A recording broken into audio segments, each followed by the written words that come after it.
January or February.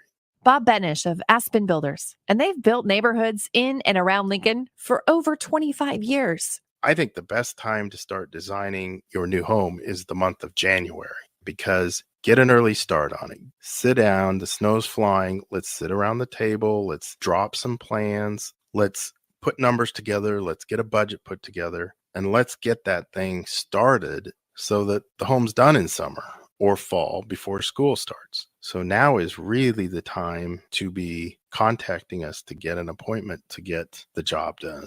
Make your dream a reality and call Aspen Builders at 423-6811. Online at aspenbuildersinc.com. Your dream home is waiting at Aspen Builders.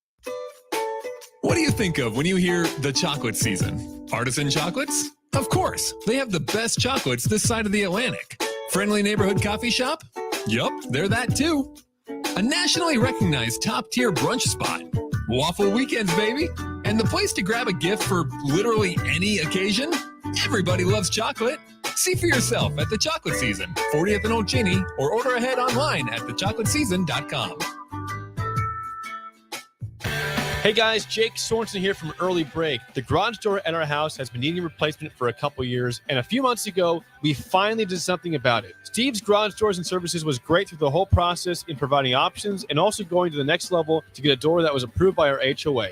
And best of all, the removal of the old door and installation of the new door was done smoothly with no issues. Call Steve's Garage Doors and Services today at 402-480-2840. 93.7 The Ticket is proud to provide listeners with daily opportunities to win contests and prizes on our airwaves, and would like to take this opportunity to remind you of a couple rules.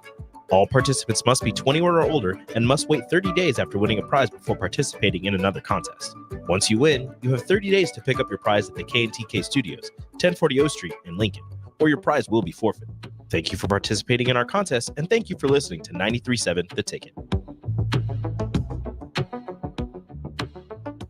It's Pro Time Nebraska. The Omaha Supernovas, your Major League Volleyball team, is playing in the first ever Pro Volleyball Federation match on January 24th against the Atlanta Vibe at the CHI Health Center. Be a part of history and visit supernovas.com to secure your single match tickets today. Coming at you live from the heart of Lincoln, America.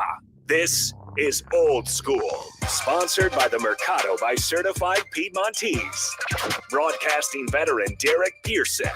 When you find something that moves them, that makes them smile, celebrate it. That's your task. That's your superpower. Nebraska Football Hall of Famer Jay Foreman. Rifles a pass. It was tipped. It's picked off by Foreman. He's at the 15, 10, 5. He'll score! On 93.7 The Ticket and theticketfm.com. Good afternoon. Good late afternoon. Jay Foreman, Austin Norman on the ones and twos. DP is traveling. We are live in effect at 1040 O Street, 11th and O. If you want to be lazy, we are watching the snowflakes come down, so everybody be safe and do not be in a rush. We are Old School. We are brought to you by the Mercado, Certified Piedmontese, Special Ingredients and Butcher Shop. 2 locations, 84th and Havelock, 30th and Yankee Hill. We have a lot going on. Obviously, Husker basketball, both men's and women's, were teed up last night. Ton of NFL news. And then we're obviously want you guys on the text line to blow us up. Hopefully you guys are safe so you guys aren't texting and driving, especially not right now. With any questions or any thoughts, we appreciate that as much. And then I want to pick Austin's brain, that brain of his that loves the NBA. And I want to ask him what 2 teams need a big trade the most. And let's just say besides the Lakers. Okay. Well, actually, who would you like to see the Lakers get? Probably Austin. So we'll deal with that in the 5 o'clock hour. But recap from last night. The women's basketball team was a pretty, dominant performance. Upwards to 20 points. I felt like it was a great performance for them after a disappointing loss. I would say controversial loss, considering the inconsistent foul calls in Minnesota. Mm-hmm. And that's frustrating because, I'd say I think they're a tournament team, but just say you're a first 4 in. I don't even know the difference, but first 4 in team, you don't want to lose a game that you don't have control of. That's what Minnesota was. So that could be, when we talk about the men's basketball team, I call it the pour over effect, right?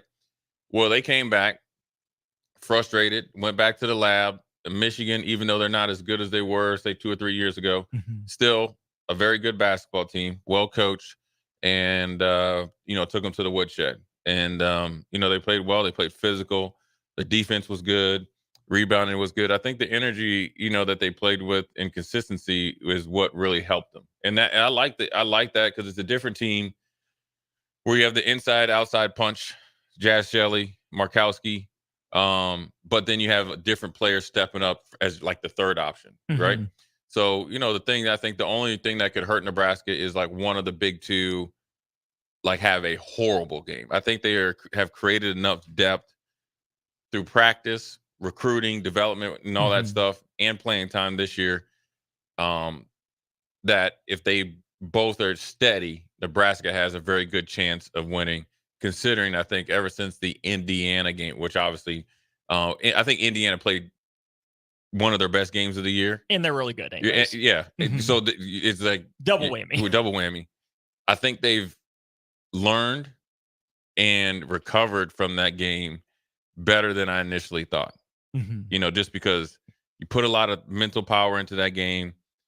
You played hard. They were just hot and very good. Could it affect you a week later? And we've seen them as last night, they played pretty well. They sure did. I mean, you win 3 of the 4 quarters and you tie the other one. Yeah. You dominate the first quarter. You're up 12-3. You win it 17-8. That's a big deal, right? Yeah. You held Michigan to 3 points, I think by the first media timeout. That means something. That's called setting the tone. Nebraska absolutely did that. To maintain that margin, right? Not let Michigan get their feet under them and settle back into it in the second quarter, and then to win the second half in dominating fashion, right? You win the second half by 12 points. Absolutely huge, right? That's a big deal for this Nebraska team that, Jay, I don't really have any questions about in the regular season. Right. We know what Shelley Markowski are going to give you. Natalie Potts continues to work her way into that Big Ten Freshman of the Year conversation. Yeah. Double machine, right? I think you have essentially a second Markowski now, which is huge. I have no questions about Nebraska as a regular season team, right? They'll win their fair share of Big Ten games. There are a couple teams that are better than them, but it's time for this team to get over the hump in the postseason. Yeah. Right. I mean, Jazz Shelley, Alexis Markowski are good players, but they haven't stepped up in the postseason when Nebraska's needed them. So to me, if I'm watching this team from a distance, I want to see what tweaks and adjustments they make to keep making Shelley and Markowski's lives easier, see which role players step up against which kind of teams, and then be able to bottle all that up when you go to, I believe it's Minneapolis for the Big Ten tournament and beyond. Yeah, you need that when it's money time. And I think the emergence of Potts, will allow you to run a little bit of high-low action and bring Markowski. Because Markowski, I've seen her play, obviously, in high school. And even when she was playing for the Lincoln, I think they're Lasers or whatever, she can shoot it.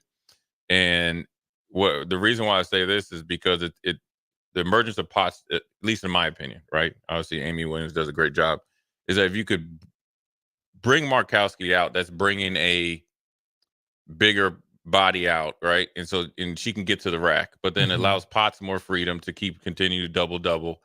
Markowski can, say, 18 feet, bust them up. Well, then you could take Jazz Shelley off the ball. You can run a little more high pick and rolls and stuff like that. I think what will allow, in my opinion, Jazz Shelley to really get going, right? And she's doing a good job assisting the ball. So I like that the assist to turnover ratio is pretty good. But then you can get her going downhill because she can shoot free throws really good. So that's another part to her game that will be able to travel. And what I mean by travel, Big Ten tournament, NCAA tournament. So when you need to really stop a run or continue along a run, free throw line, layups. Then you got 2 bigs that can go high-low, mid-range, corner. I call it pocket corner.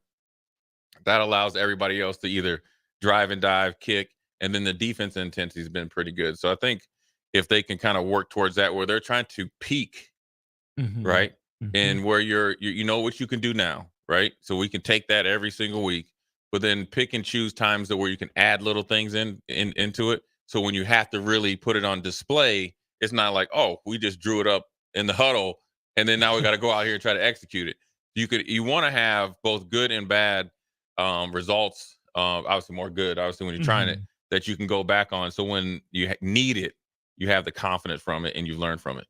The Jazz Shelley aspect of this is what I'm curious to watch too, because you're right. She's done a good job playing point guard. Yeah. Right. But in years previous, it's been, look at Jazz Shelley's range. Look how far she can shoot from. She can light it up from behind the arc.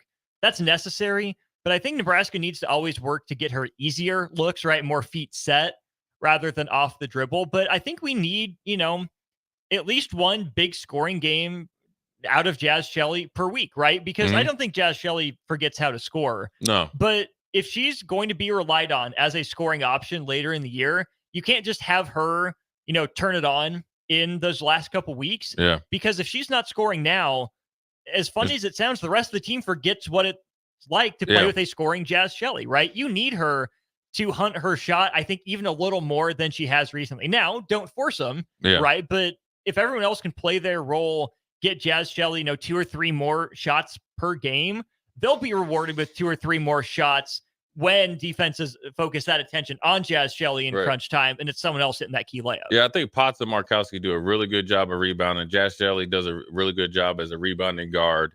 When you look at it right now, she took 5 shots, right? 4 of them were for threes. If we could get her to 8 shots, those other 3, 2 more 2-point shots, and even if it's another 3, or vice versa, you took 3 threes, and then you took 5 2-point shots. You got to the rim on 3 of them and got fouled on 2. Right. So we like it. She can hit free throws. That's what you want. You want to. She's doing a great job, right? So as we're saying this, we're just saying, I'm thinking about tournament time. Right, because again, no questions about what Nebraska's floor is. This is a solid team, right? You're not worried about it, but Nebraska has to find a way to take that next step. Right. And that's what is going to be huge. And but anyways, still the maturity and the ability to overcome some obstacles that, look, in the Big Ten, everybody knows about Caitlin Clark in Indiana. Those are 2 bell of the balls, right? They're on a collision course to meet in the championship game. But when you think about everybody else and what you have to do to be successful to get into the tournament, have a good showing in the Big Ten tournament, first and foremost, you have to plan, you have to win, and you have to have, like I always say, like your ace in your pocket, right? And it can't be guesstimation. You got to have your plan B, your plan C, and I always say your red alert plan. Because you're gonna have to lean on what we talked about, a time or two to win that game, or win a game, and that's what you want, because you want to be able to gut those games out. But they did a good job last night of being dominant, and that's very hard to do in the Big Ten. Now on to the men. I'm sure it's been covered over the coals, right? And I think that the biggest thing, obviously, it comes into rebounds, right? And obviously, when you think of offensive rebounds, and I always view rebounding as more of a want to thing. I look at it like tackling, right? You see a team that have a lot of missed tackles, unless you're out there. The what? Eagles. Yes, the Eagles. The Eagles. It is a want to thing. There is detail to it, because you got to be able to anticipate, and on a longer shot, you're going to be more or less tagging and chasing the ball versus a higher arcing shot. You got to move somebody off the block, right? I think Gary going down, I think it hurt, because even though he's 6'6", 6'7", he gives you a physical rebounder inside, right? And then Alec fouling out, hurt as well. So that there goes your size. And then, you got Blaze Keita, who's essentially been on injured reserve. So, that's where you need your guards to come in and rebound, right? You got to take a page out of Jazz Shelley's book. And so there's no way in the world Fred Hoiberg will tell you that you need to get out rebounded offensive rebounds 25-11. I mean, we need more defensive rebounds. You got to out rebounded by 14. That's your offensive rebounds right there. You essentially, defensive rebounds were even. 1 or 2 extra defensive rebounds, you win that game, because they started to really, really body blow you, either in putbacks. They had a couple crazy, putbacks that ended up being 3-point plays or potential 3-point plays, but that gave them confidence. Essentially, what Rutgers does right, is they'll shoot the shots that they get, but they feel like they can play enough junk, physical, scrappy basketball to take you way out of your game, and you can't play like them. You get what I'm saying? Yeah. You have to be almost overly patient. You have to be almost overly detailed. You have to kill them with the details, right?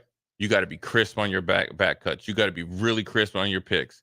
You got to probably play with a little bit more spacing because they want to junk you up they want you to go to the rim and they want to challenge every shot. They want to get it off the backboard, get it up the sideline, and just jam it down your throat. And so I think that's where Nebraska got a little bit out of their sorts. And you saw that the last, correct me if I'm wrong, minute and a half of the game. Right? Yeah. 2 minutes of the regular. Yeah. Right? Yeah, K-State's shot. Right? That's the shot you take at home. Right. That's a learning experience. Right. That's a shot that's okay, that you're okay with at home. You know the depth percent. You don't shoot that shot on the road. Not in a game that tight. Right. And you ain't been hitting. Right. And there was 17 or 18 seconds left in the shot clock. Right. The last, side out of bounds play there. And I felt like the loss of Gary, the loss of Josiah Alec really, really wore them out in overtime. And that's where Rutgers was able to pull away. And then even, people was like, oh, well, why didn't they, run to some sort of zone? Well, you don't have any size, right? And so you needed to, maybe you could say you could increase the ball pressure or something like that. But I think the learning lesson for this team, when you look at the way that they shot, is even Steven. You felt like going into the game, Nebraska's a better shooting team. Rutgers, the way that they played, kind of just body blowed you, right? Like, and you shot, less a percentage than them from both the 3 and 2-pointer, and then you got out rebounded. So that's where the wins and losses come from with them, because the turnovers were the same, fouls were Nebraska was way more fouls, obviously. And so I think they just need to go back and look at this tape and really see those last probably 5 minutes where they lost kind of total control of that game. Which is weird because this is, again, a veteran team that I think is the strategy, right? Play teams even for 35 minutes and dominate the last minute before the U4 and close, right? Find ways to do that. But that's what was disappointing to me, Jay, was seeing the veterans not make the veteran plays, but also not just at the end of the game, right? Nebraska went 6.5 minutes without a field goal in the first half. Right. That's a problem. I thought we were over that crap. They weren't, right? That's why you go get Rink Mass to dump it down to him in the low post. But Amori, didn't just take his lunch, ate it, and then took his second lunch too. Then his friend, down the table bought him because he felt bad. And then the second half, you go another 9 minutes without a field goal. Yeah. But you're not really getting to the free throw line at any consistent rate. You're settling for some shots. But like you're saying, it shouldn't even matter. Like Rutgers allows 64 points a game. You put up 69 in regulation. Okay, you're feeling pretty good about yourself. You score 82 on Rutgers. Yeah. There's no way you should lose that game. The thing that I'm seeing become a trend is opposing teams shooting so well from 3 against Nebraska. Right. Even in beating Purdue, they shot darn near 40% from 3. Wisconsin brings a guy off the bench who played 2 minutes the previous game, kind of in the doghouse. He hits 4. Right. Iowa has your boy Dix and Sanford go off, hit a season high in threes. And now Rutgers shoots 29% from 3 on the season. They hit you for 38% on 11 makes, right? Something's going wrong there with the perimeter defense, the communication, rotations. That has to be solved, because Nebraska, again, putting up 82 points against Rutgers, holy smokes, you should win that game every time. 99 out of 100 times. Right. I think what they needed, I think it's just a little bit off in rotations. Did CJ Wilcher, did he get hurt a little bit? I couldn't tell. Yeah, because he only played, 18 minutes. And so, you got to get happy and healthy, first and foremost. And then some of the younger guys that are playing, right? Whether it's Rice, I guess you could say even Josiah Alec. He's not young to playing college basketball, but young in this system. You need a little bit more out of Jamarcus Lawrence, man. I mean, we're waiting for a consistent game. I know he had 7 points, 5 assists, and 6 rebounds, but bro, he's too talented to go 0 for 5 from 3 in a homecoming. I don't care where it's at. I just think that I think he's too good of a player to not be able to make a 3. So you got to find a way to you got to go back and look and see when he went on that run last year, when it was like 10, 15, whatever what it was. Get him into those sets. And those are the ones that where if you need a bucket, because I think with his talent, he can get to the rack. K-State can get to the rack, but it's like the second or third run at a play, right? He's going to once he gets an angle on you, he can kind of, snake his way in there. And then you got Williams, I think, where he's the Sam Griesel, but with a little bit better mid-range to outside shot. But they try to go to it, but he needs to just welcome that, where you're the big guard. Okay, we need a shot.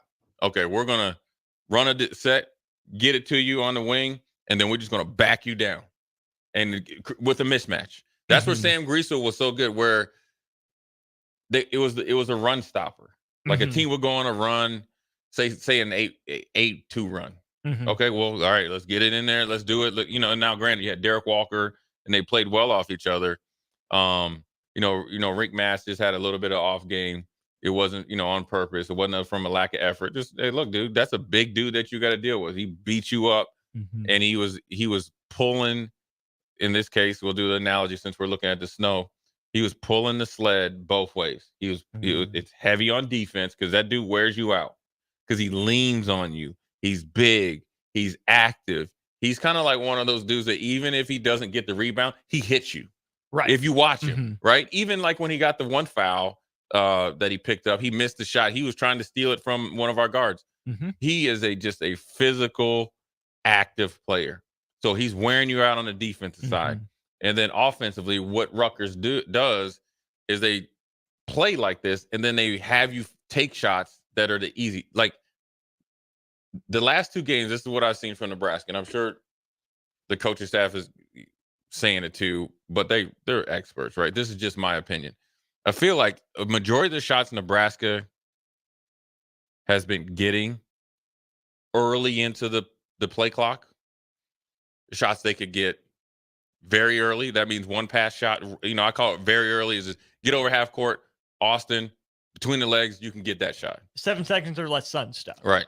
And then at 18, right? So 35 to say 28, they can get it. 28 to 18, they can get it. And they can get it from 18 to 8. Right? So don't fall into the trap. Don't take the cheese. They don't take the shots that you can get at any point in time. Because the more you make Rutgers play defense, the less they will play defense. Even if they're a defensive-oriented team. But why they're because they like. Here's the thing that, and this is in football too. Everybody likes to play defense or offense when you're playing the way you want to play. Right? Of course, dictate the terms. Right? Who wouldn't like? I'd like to guard Michael Jordan. Come down there and BJ Armstrong. Yeah, I got you locked up. But do I want to play Michael Jordan late in the shot clock and he's backing me down, is about to fade it off of me? Yeah, I hope Strick's listening. You'd rather play MJ than LeBron, though, right? No, because here's what Strick don't want LeBron coming right down that middle of that lane. He gonna end up like your boy Jason Terry. Stricky gonna make them business decisions. Yeah, he's gonna be about it. Talking about he don't want to be a poster. So that's where I think you just got to reshape it. And if Gary's out for a little while, then guys have got to step up. They have whether it's Rice, where it's more from Williams, where it's to continue to ride CJ Wilcher, whereas the maybe open, Sam Hoiberg to be the true point guard, Jamarcus Lawrence and Sam Hoiberg, right? Then K-State, you pick your shots, and down the stretch, we need you to be the long distance sniper, the play creator late in the play clock, because he has that. K-State has that playmaking ability because of his 3-on-3 experience and playing, at that type of level. Because that's what you're doing. Because 3-on-3 is going to equate to where he's going to end up in the second or third rotation of a set. So I think if they kind of take a deep breath, sit back, realize Rutgers brought it to us. We needed to match their force. Okay, that's on us. But let's look at it how we gave that game to them. We can't really say offense as much as we're saying it, right? So defensively, let's really get into the details of our rotations. Now, what's really going to have to be really good is, and this might have been it, Austin, with Gary going out, guys that might have had to been in different positions, right? That's not really an excuse. Okay, we're in the middle of the season. Right. Figure it out. Because If I'm going to be a wing defender, I better know what the post and high post and backside guy does, because that's going to let me know how I can defend, whether I'm guarding a shooter, driver, combo guy, or if I'm a guy that likes to move without the ball. So at the end of the day, I think if they just get back to it, they'll be just fine. And they got enough firepower, obviously, to continue to score. I busted out the Aaron Rodgers RELAX today. Yeah. That's what I did, right? I saw a lot of freaking out on Twitter last night about, how many teams beat the number 1 overall team, in the AP poll and then missed the NCAA tournament. Just not time for that conversation yet. You have a lot of good opportunities left on the schedule. It's only a 2-game losing streak. You don't feel good about either one of them, but things are fine. Plenty to clean up. Don't get me wrong. Joe Erotic on here, but he's salty. He said he's done with Hoiberg. Unknown texter 5452 says allow Darian Wright to run the offense. It's open. Okay, that's the women. Yeah, and I like that though, because I think if you can take, this is in reference to the women's basketball team.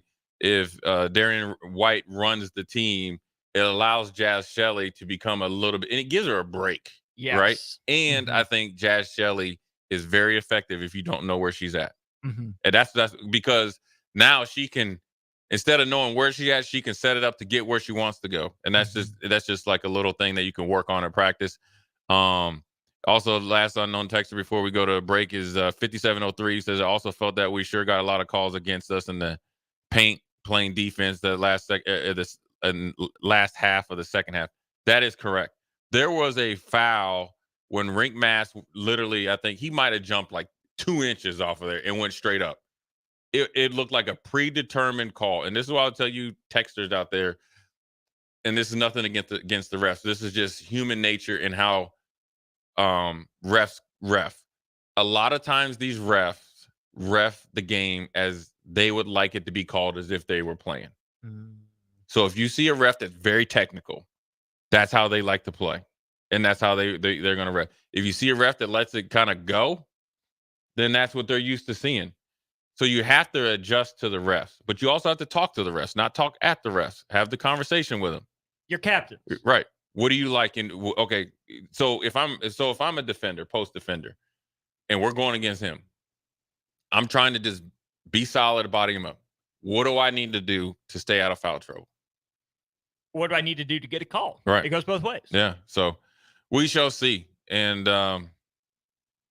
you get that too? We got the weather. I got it. Yeah, yep. We got the emergency weather alert, man. But we're out here working, Jay. Yeah, we're out here working. We're going to shut this thing down? No. Yeah, we need an Uber down here. We can't get home. Anyways, old school. We're going to come back and get to your text. Jay Foreman, Austin Norman. We'll be right back. Watch Old School live on Facebook, YouTube, or Twitch. Old School with DP and J on 93.7 The Ticket and theticketfm.com. Ready to make this season unforgettable? Celebrate with Liberty First Credit Union's low-rate debt consolidation loan. Combine all those bills into one affordable monthly payment with quick access to funds. Imagine all the extra cash for holiday shopping sprees, festive parties, or that well-deserved vacation. Stop by any of their branches or visit libertyfirstcu.com to find out more about their low-rate debt consolidation loan. Make this holiday season one to remember and celebrate with Liberty First Credit Union, banking with purpose. Discover the difference that expertise and experience can make in your real estate journey with Next Ag Appraisal and Realty. Whether you need an appraisal, sales, or farm management, Next Ag comes up with a solution with your legacy and goals in mind. Next Ag isn't just their name, it's your future. So why wait? Visit their website today at www.nextagrealestate.com or give them a call at 402-380-0432 and turn your dreams into reality. Your land, your legacy, their solution. Next Ag Appraisal and Realty. Hey guys, Jake Sorensen here from Early Break. The garage door at our house has been needing replacement for a couple years, and a few months ago, we finally did something about it. Steve's Garage Doors and Services was great through the whole process in providing options and also going to the next level to get a door that was approved by our HOA. And best of all, the removal of the old door and installation of the new door was done smoothly with no issues. Call Steve's Garage Doors and Services today at 402-480-2840. 93.7 The Ticket is proud to provide listeners with daily opportunities to win contests and prizes on our airwaves, and would like to take this opportunity to remind you of a couple rules. All participants must be 21 or older and must wait 30 days after winning a prize before participating in another contest. Once you win, you have 30 days to pick up your prize at the K&TK Studios, 1040 O Street in Lincoln, or your prize will be forfeit. Thank you for participating in our contest, and thank you for listening to 93.7 The Ticket.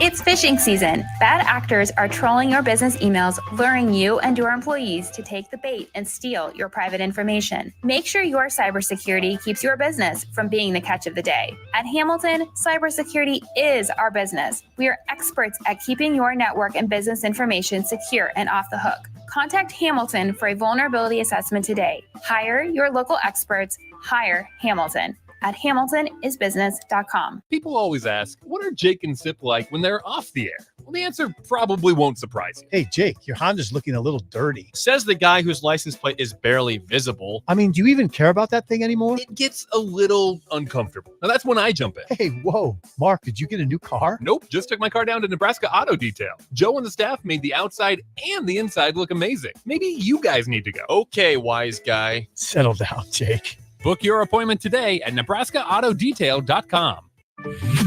Not many businesses can say they've made it 60 years, but Madsen's Bowling and Billiards can. With 12 bowling lanes and the biggest pool room in Nebraska, where else would you go to enjoy an afternoon or evening? There's a great daily specials like $2 Tuesdays, games of bowling, shoe rentals, draft beers, and tacos, all just $2 each. Have a delicious burger at EJ's Lounge before or after your bowling or pool session, and you'll leave satisfied. Madsen's Bowling and Billiards at 47th and Dudley. Finally, a good reason to have a smart house. Just say, Alexa, play 93.7 The Ticket, and we'll magically start playing. How's it work? Nobody knows. Don't ask questions. A lot of people in the summertime think, gee, I want to build a new home.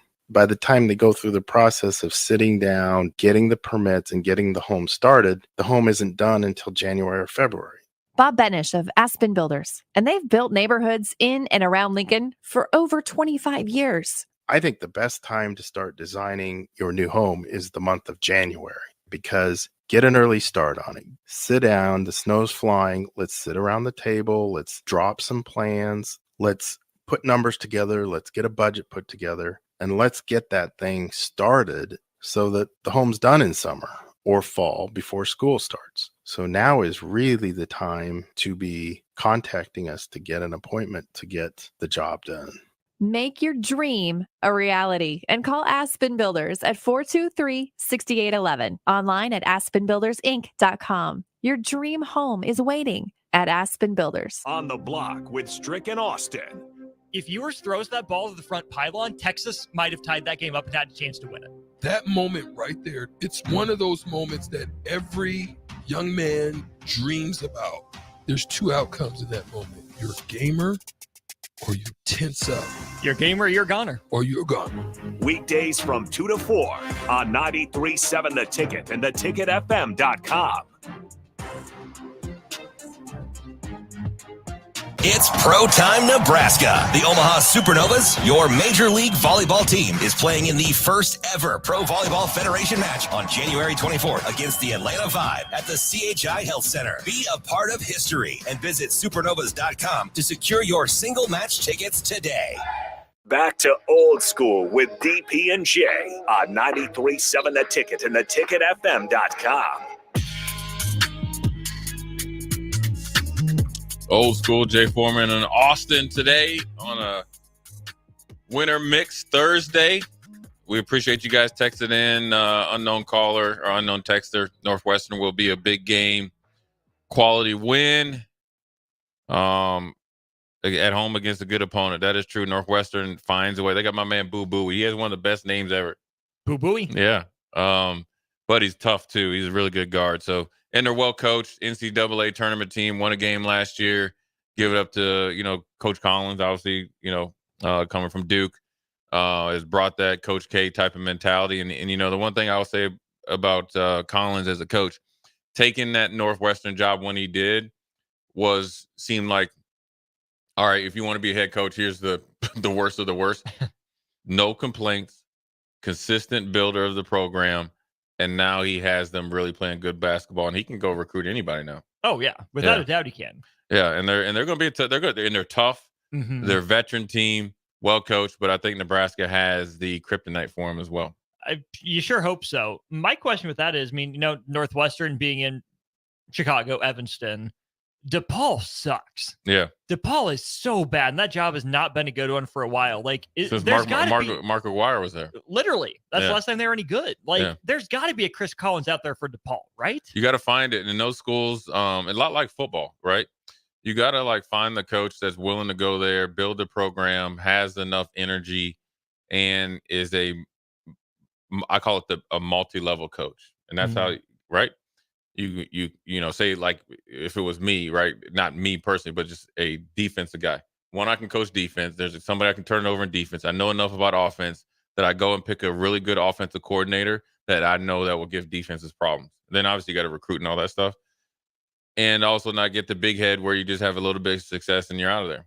And if you really embrace that job, I think of the biggest problem in coaching these days, and you see it, and we're about to start talking about the NFL, is coaches not embracing the opportunity. There's a lot of the things I've seen from coaches over the year. And listen, I guess before I get into this, I will say that I will say this: coaching, administration, and all that is a hard job. It's not easy.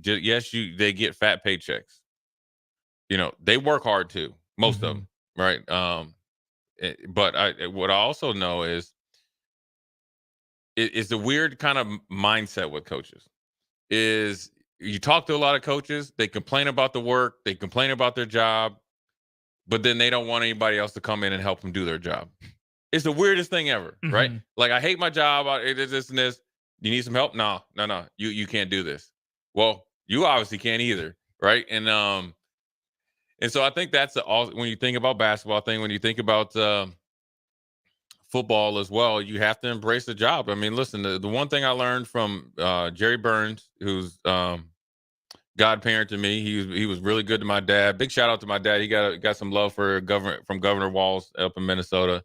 Not getting political, but for when the governor goes to bat for you and says that you should make the Hall of Fame, that's huge. But Jerry Burns was the originator, unbeknownst to a lot of people, of the West Coast offense. He was the offensive coordinator. Bill Walsh, say it ain't so. Yeah, he was the one that saw my dad, and my dad was like a wingback or something in college. Like, they didn't have real receivers back then. You'd be at a 3-point stance. I think my dad played every position possible. I think I keep telling my dad, I said, the only reason you went and did that because you knew that you were getting those envelopes from every single position, right? And plus, Miami wasn't that good back then. But he always was really good to my dad. And so I was a ball boy, and so he'd talk to me and I'd act like I'm listening. He was complaining because he was under a lot of pressure. But he's like, one thing about coaches, he's like, you get hired to get fired. They're ready to run you out of there. And if you know that, and a lot of times coaches don't make it or get fired because of outside pressure. Maybe the one decision maker doesn't like you. They want you out. They want somebody else. So you have to be okay with it. And not that you're going to be okay with it, that you're going to just be woe is me, but do the best job you can at the time, year in and year out, and it'll work out for you. I do have to ask, your experience as a ball boy, like when you got to the NFL, do you like look back and say like, yeah, I learned this lesson already as a ball boy? Yeah. I one of the things I think that helped me be successful, besides coming to Nebraska and wanting to do well out of fear of failure, right? I'd never wanted to be those guys that went off to college and they're back at their high school games every Friday night with some sort of story, especially being obviously Chuck Foreman's son, because then you get it tenfold, right?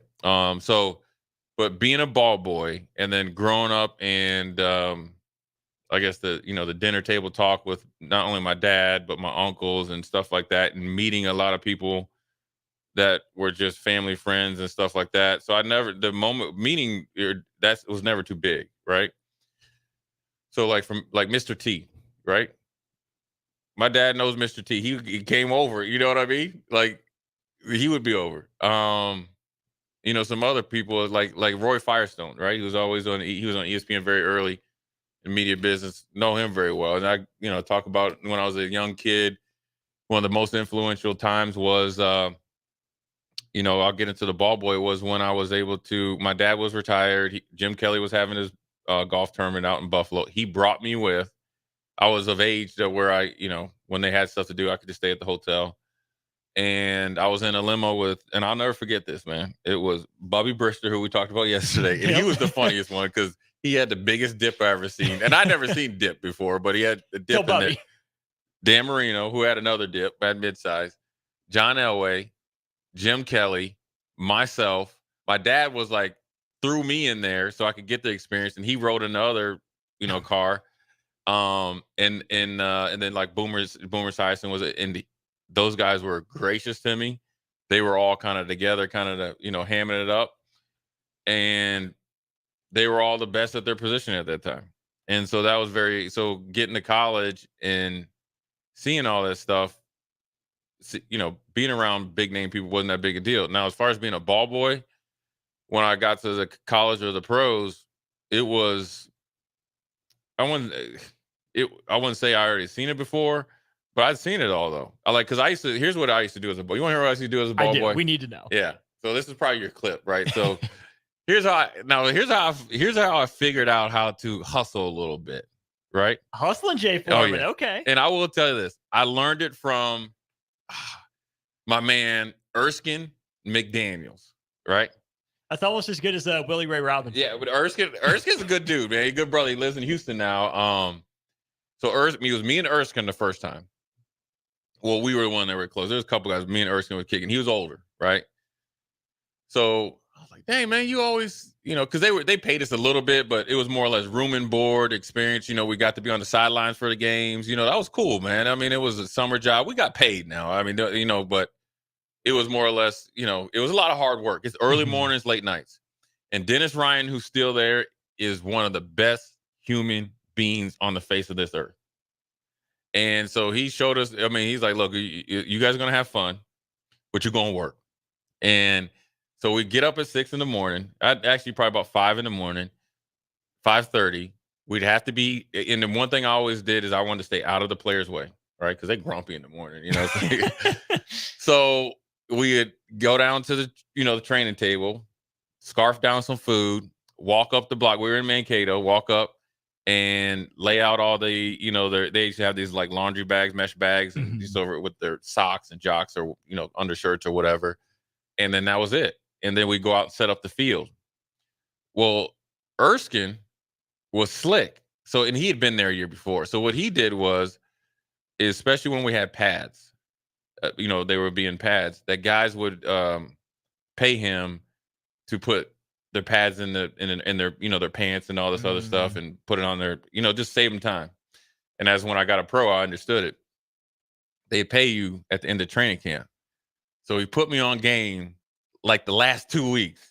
So I walked away with like a little bonus because the players, I used to take pride in making sure the two-sided tape that their jerseys were immaculate. You know what I mean? And we'd always like fight over doing the big name players. So I wanted to make sure, I just took pride in it, right?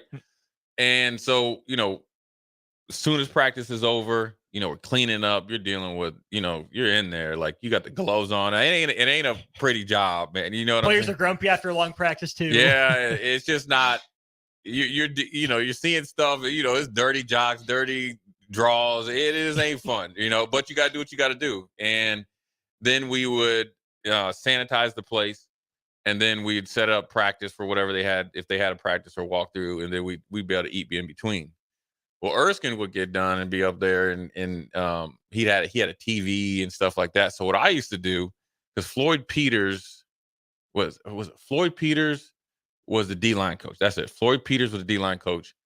Monty Kiffin was the defensive coordinator. This is how small world is. So what I used to do, and I knew some of the guys before, right? Just kind of, they knew of me or whatever. I'd sneak into the meetings. So they would never know I would be in there. So what happens is when, at Mankato State is that you had to time it up perfectly. So you get in there, they do their breakdown, then the lights go off, right? But the door was open, right? So all you got to do is sneak. And there's like like 5 feet, from where the coach is and to the door, maybe even a little bit more.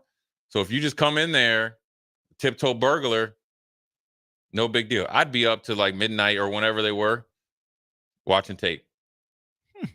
And then I always knew when they're about to cut it and you'd see it, and I'd get up and just walk out, go to my dorm. So I was learning about defenses and all the stuff that they would talk about. And I didn't know what they were saying, but I was in there thinking I knew, you know what I mean? And so I was learning that. And so it was great. And then my next year, it was me and Lane. I say better ball boy, Erskine or Lane? Lane, because we were same age. Okay. Right? And Lane's the same dude, cocky, whatever. He ain't even really cocky. He's just Lane. You know what I mean? And we'd hoop against each other and hoop in there. And he was.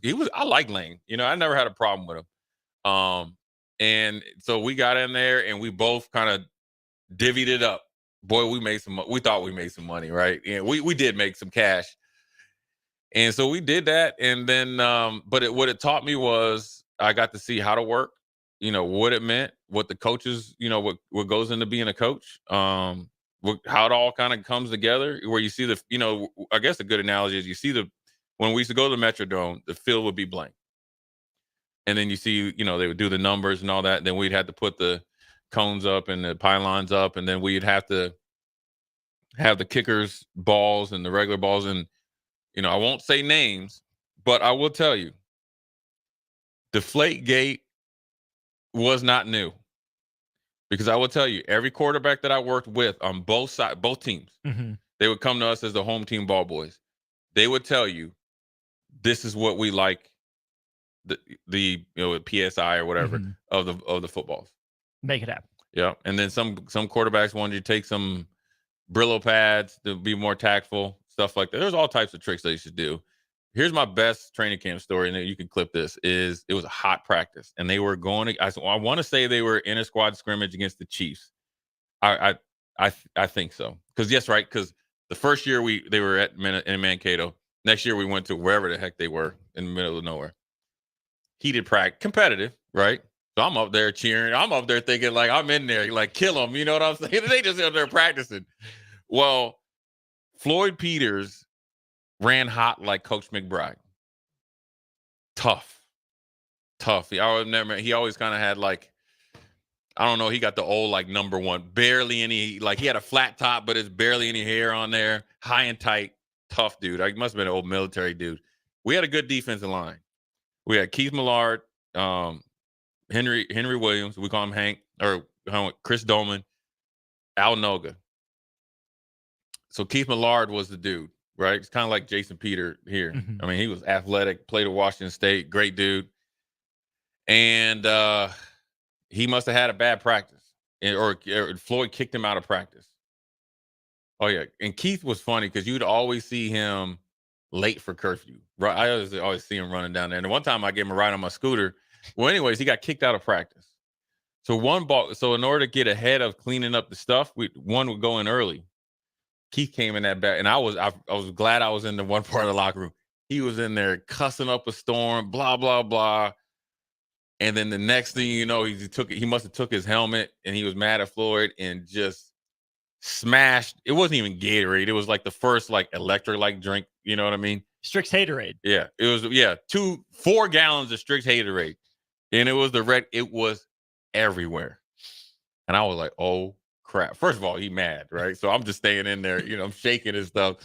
Next thing you know, he gets mad. He didn't even shower. He just left and went back to the dorm.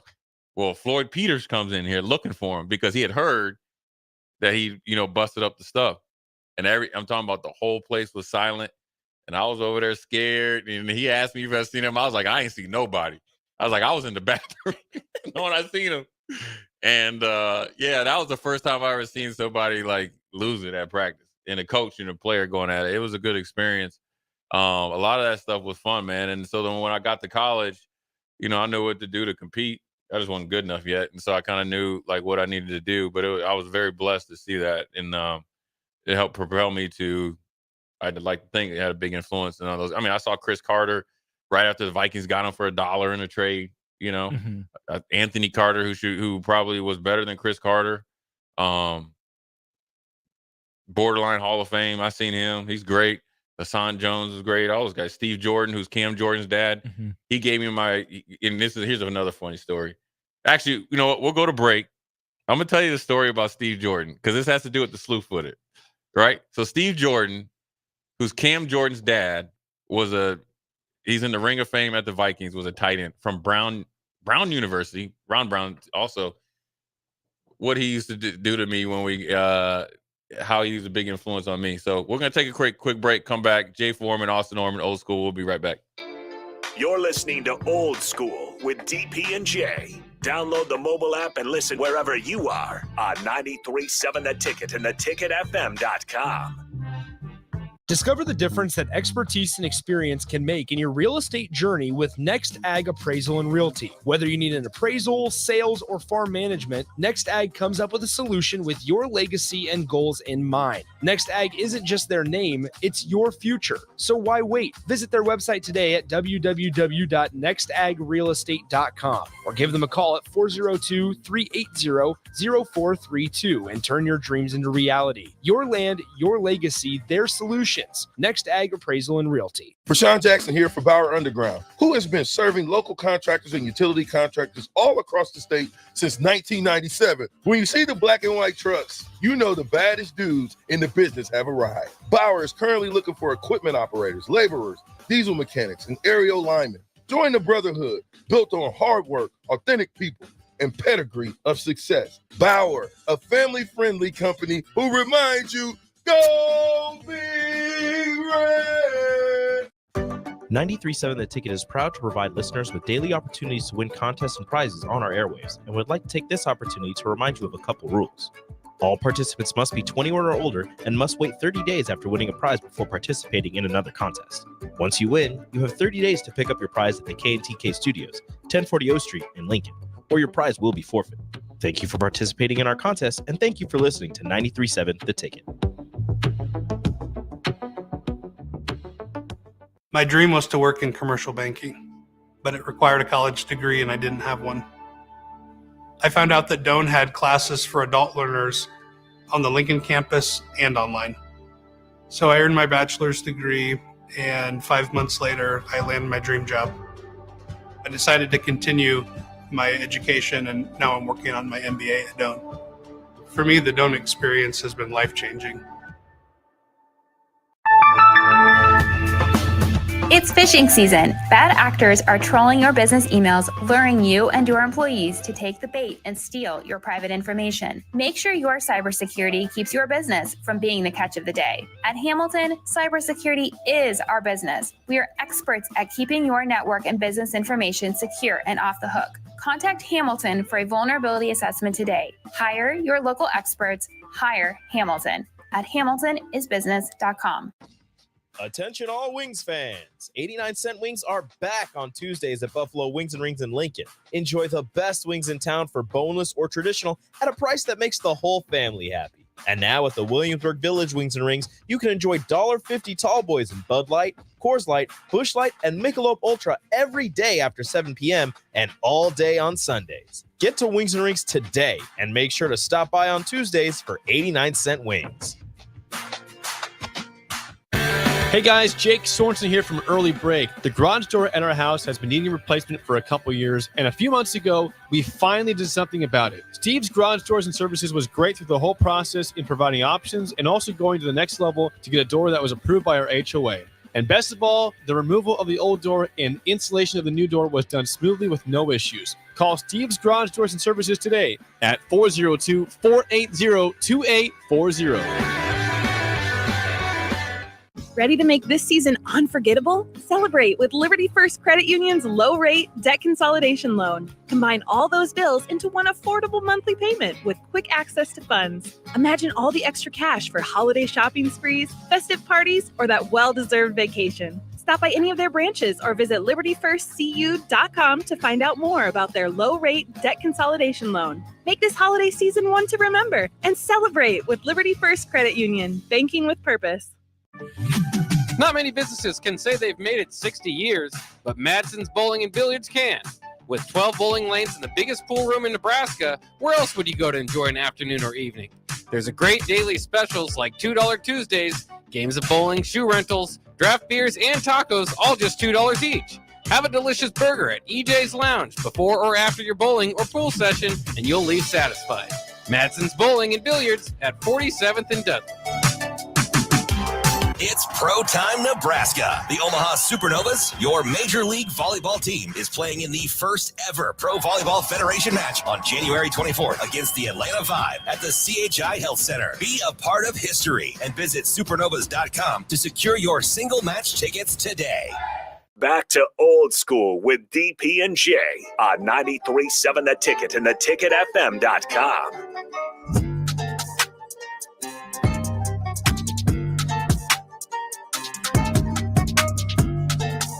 What up, Jay Foreman, Austin Norman?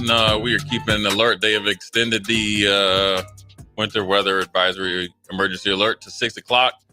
Visibility. So no slamming on the brakes. Drive a little bit slower. Keep your distance, right? Pretend it's the COVID effect from outside. Anyways, my story here, Austin, I wouldn't say we even got off track. We got on track. This is good stuff to talk about, and we can get into the NFL coaching carousel at the top of the 5 o'clock hour. Is plenty to talk about as well. I talked about how I was very fortunate to have, I say somebody like you grow up, your parents, the doctor or whatever it is, and the table talk. So that's kind of was football. Well, I'll never forget this. Now, if you saw pictures, I always keep these pictures offline, Austin. So when I was growing up, man, I had knock knees, tall, skinny, but I had big old feet. Okay. And my dad used to always talk about, you're going to be pretty tall when you grow into your feet. My feet grew. I mean, it was like 13, wore a size 13, 14, size 14, 15, pretty much wear 15. I mean, big old boots, man. And that's why battleships. Yeah. That's why I always wore black shoes. So they look big on film. People didn't know. So I was a ball boy. And so you'd be cleaning up and, there's a safety from the University of Miami who knew me by the way of my dad, named Daryl Fullington. He called me, what did he call me? Like chicken hawk, right? I don't know what he was saying. He was just making fun of me or whatever. I'm just laughing. Tall gangly kid. Yeah, man, making fun of my feet. And, he talked junk about me than everybody else would. And Steve Jordan, who's Cam Jordan's dad, and Steve's a great player himself, and he was like, damn, boy, you got some big old feet. And then he's like, what size shoe you wear? He kept asking me that.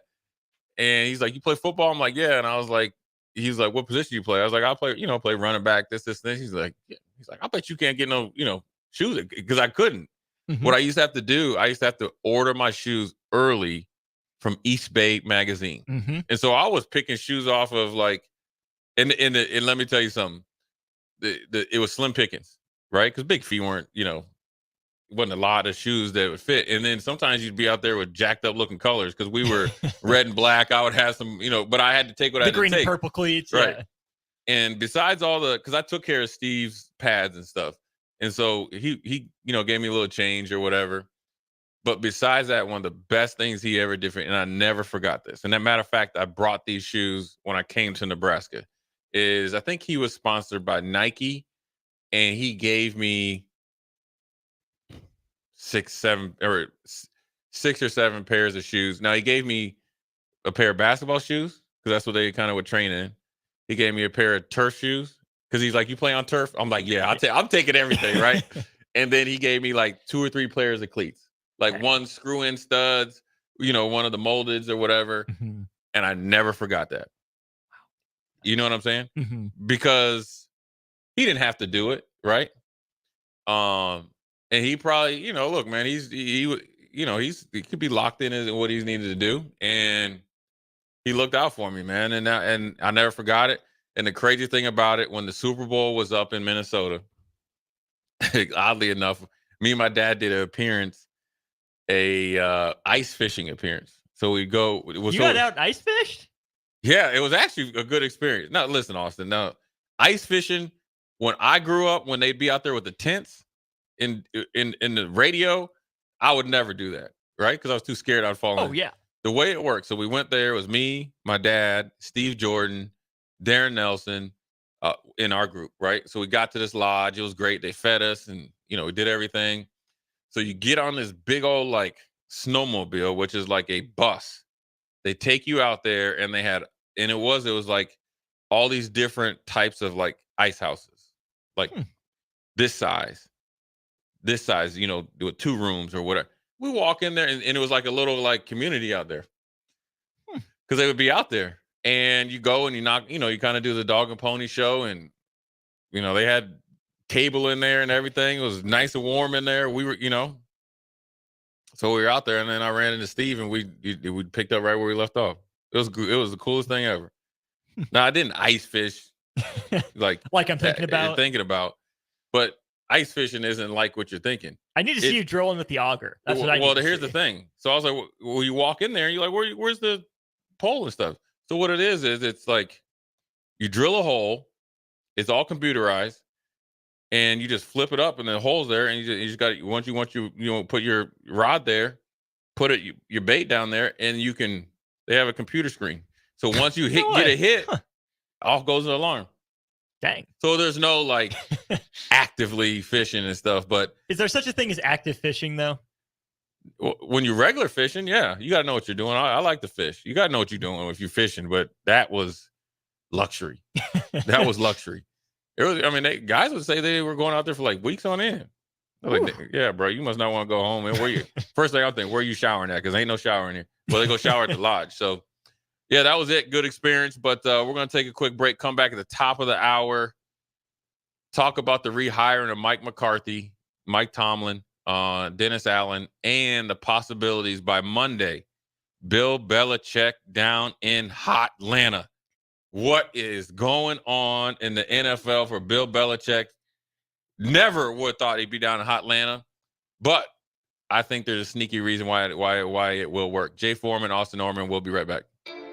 You're listening to Old School with DP and J. Download the mobile app and listen wherever you are on 93.7 The Ticket and theticketfm.com. Not many businesses can say they've made it 60 years, but Madsen's Bowling and Billiards can. With 12 bowling lanes and the biggest pool room in Nebraska, where else would you go to enjoy an afternoon or evening?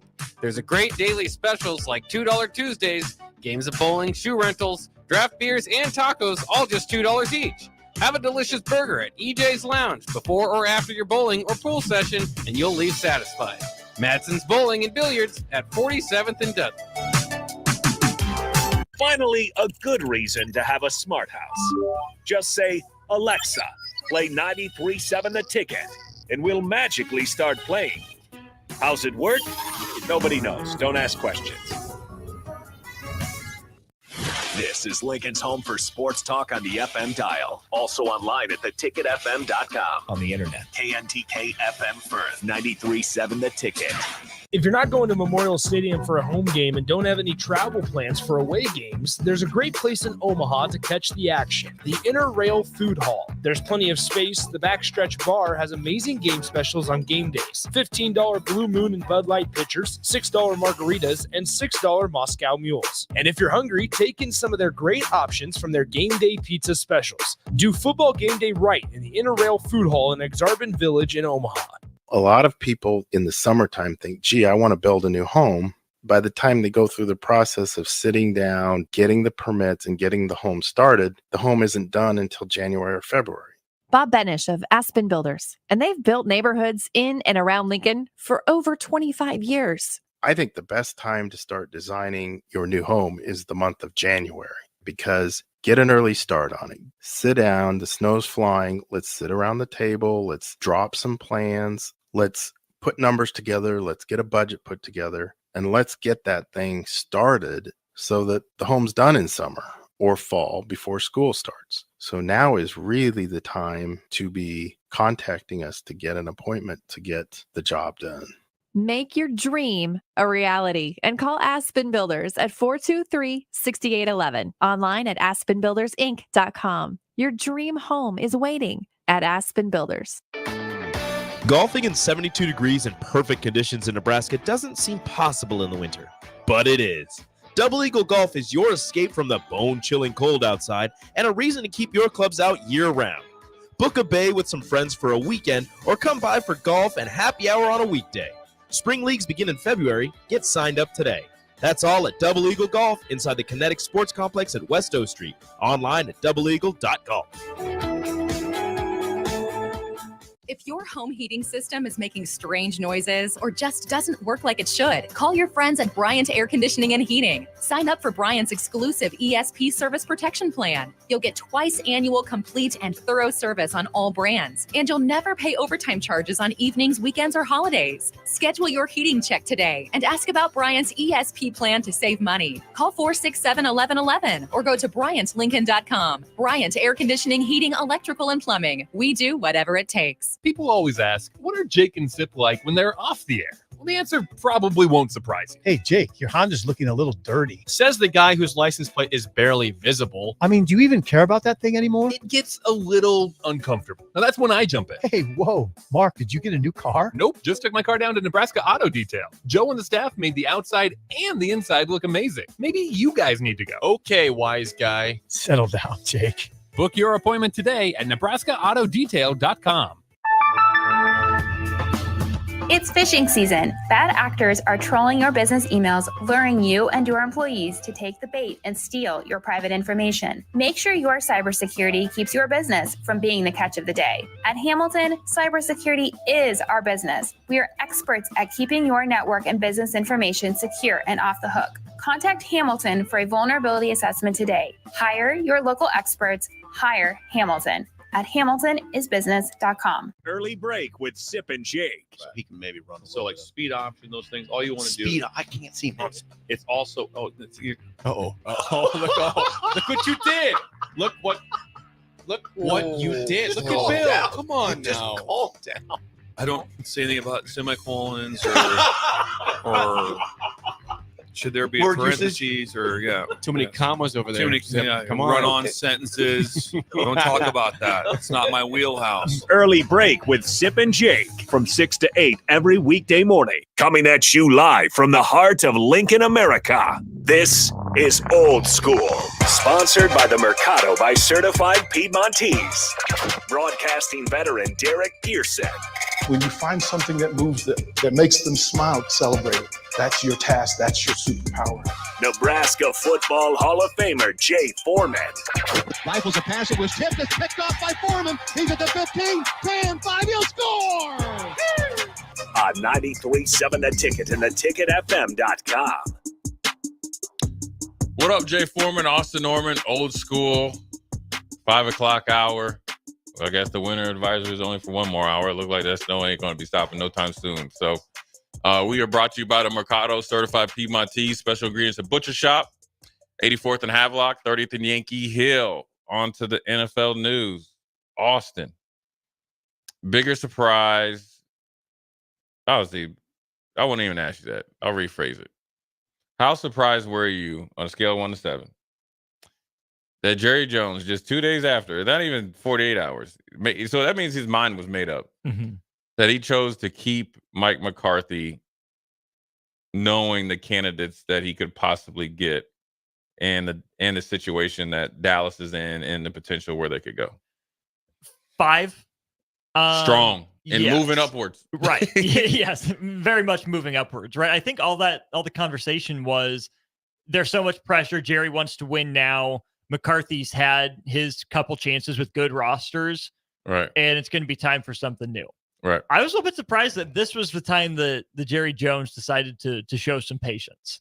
Good for him for doing it. Like, McCarthy's not the worst, but when you compare him to Bill Belichick, that's what I want to know. Did Jerry Jones have conversations, behind the scenes and get told by Belichick's people, by Vrabel's people, yeah, sorry, I'm not interested, before he made this announcement?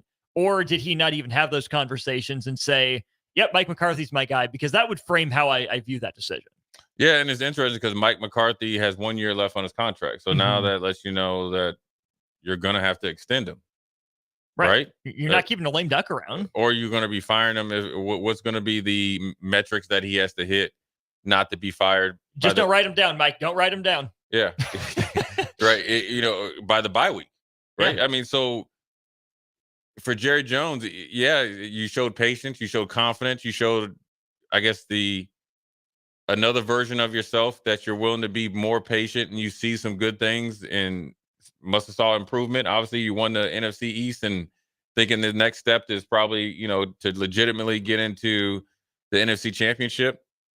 But then also you didn't think back, okay, well, if you're going to commit to him for 2024, then you have to go 25 and 26, even if you're thinking about firing him after 24, or if that's a possibility if he doesn't reach certain goals.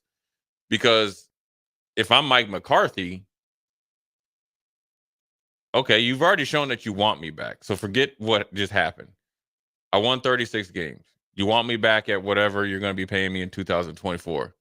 In order for me to effectively do my job, I'm at least need another year after extension, because then after that, it's not really worth it. Why would I even? My agent wouldn't tell me to be there, right? Because they know eventually you're going to get fired. So that's another caveat to look at. Like, and I don't know the dynamics of his contract, if he has an option that just kicks in or whatever. But that's also to see what happens later in the offseason. Do they extend him? What does that look like?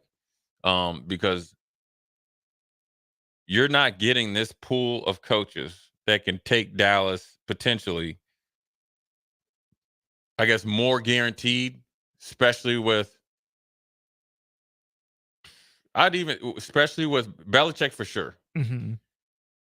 I'd even throw Harbaugh in there, for not as much for sure, but I'd be pretty confident. I'm probably as confident in Vrabel, because I think Vrabel, if everything stayed the same offensively, he brings an edge in demanding enough for that defense to play better and play a little bit better complementary football. He would change the dynamics of it, but he wouldn't totally revamp it, right? Where the offense would be playing to help the defense, offense, and all that stuff. And they have an excellent kicker. So that's what's worrisome, because you don't get this chance to get one of those three. And heck, you could even throw Pete Carroll in there. Sure. Why not? Right? Like, if you look at every coaching hire as a risk, the risk profile for these coaches is so much different than other years. Right. Considering that, yes, Mike McCarthy's won a Super Bowl. He's lost a Super Bowl. Right. So he is a legitimate big time coach. He's not some schmuck that you just he knows how to coach. The problem that he runs into is clock management, which he got better at this year, and whatever they did from the time that they eventually won the NFC East to the performance that they put on the field, which I don't all think is his fault, because that interception that Dak threw to Savage, you never do that. You never throw to the slot receiver. You throw it to the number 3 or number 1, right? You throw it to the slot if he's going up the seam. You don't throw it on the not the in-break. No, because the drop down safety can play 3-2 too easy, right? And the defense was horrible, because really you could say they I'm were willing to blame Dan Quinn for being on zero too much. Right, a lack of preparation. They looked ill prepared. They looked unenergetic. They looked like Dan Quinn coached like he already knew he had a job. Right? The equivalent is like if you're the offensive defensive coordinator, you get in the bowl game, and next thing you're always a really good defense. You play a team that you should beat or match up well against, and next thing you know, you look like you're just out there running 5 plays and trying to wait for the clock to hit 4-0. So that was very interesting. And the one thing I could say that is a check in the good mark is Jerry Jones at least voiced accountability on himself. And that means Steven and the Jones family as well, right? So maybe they're trying to turn over a new leaf, and maybe he's trying to, I don't think Jerry Jones is going to kick the bucket, but he ain't going to be around 20 more years. So I think he's trying to leave his mark and provide consistency. But what people don't understand is this. Jerry Jones is one of the best marketing people out there.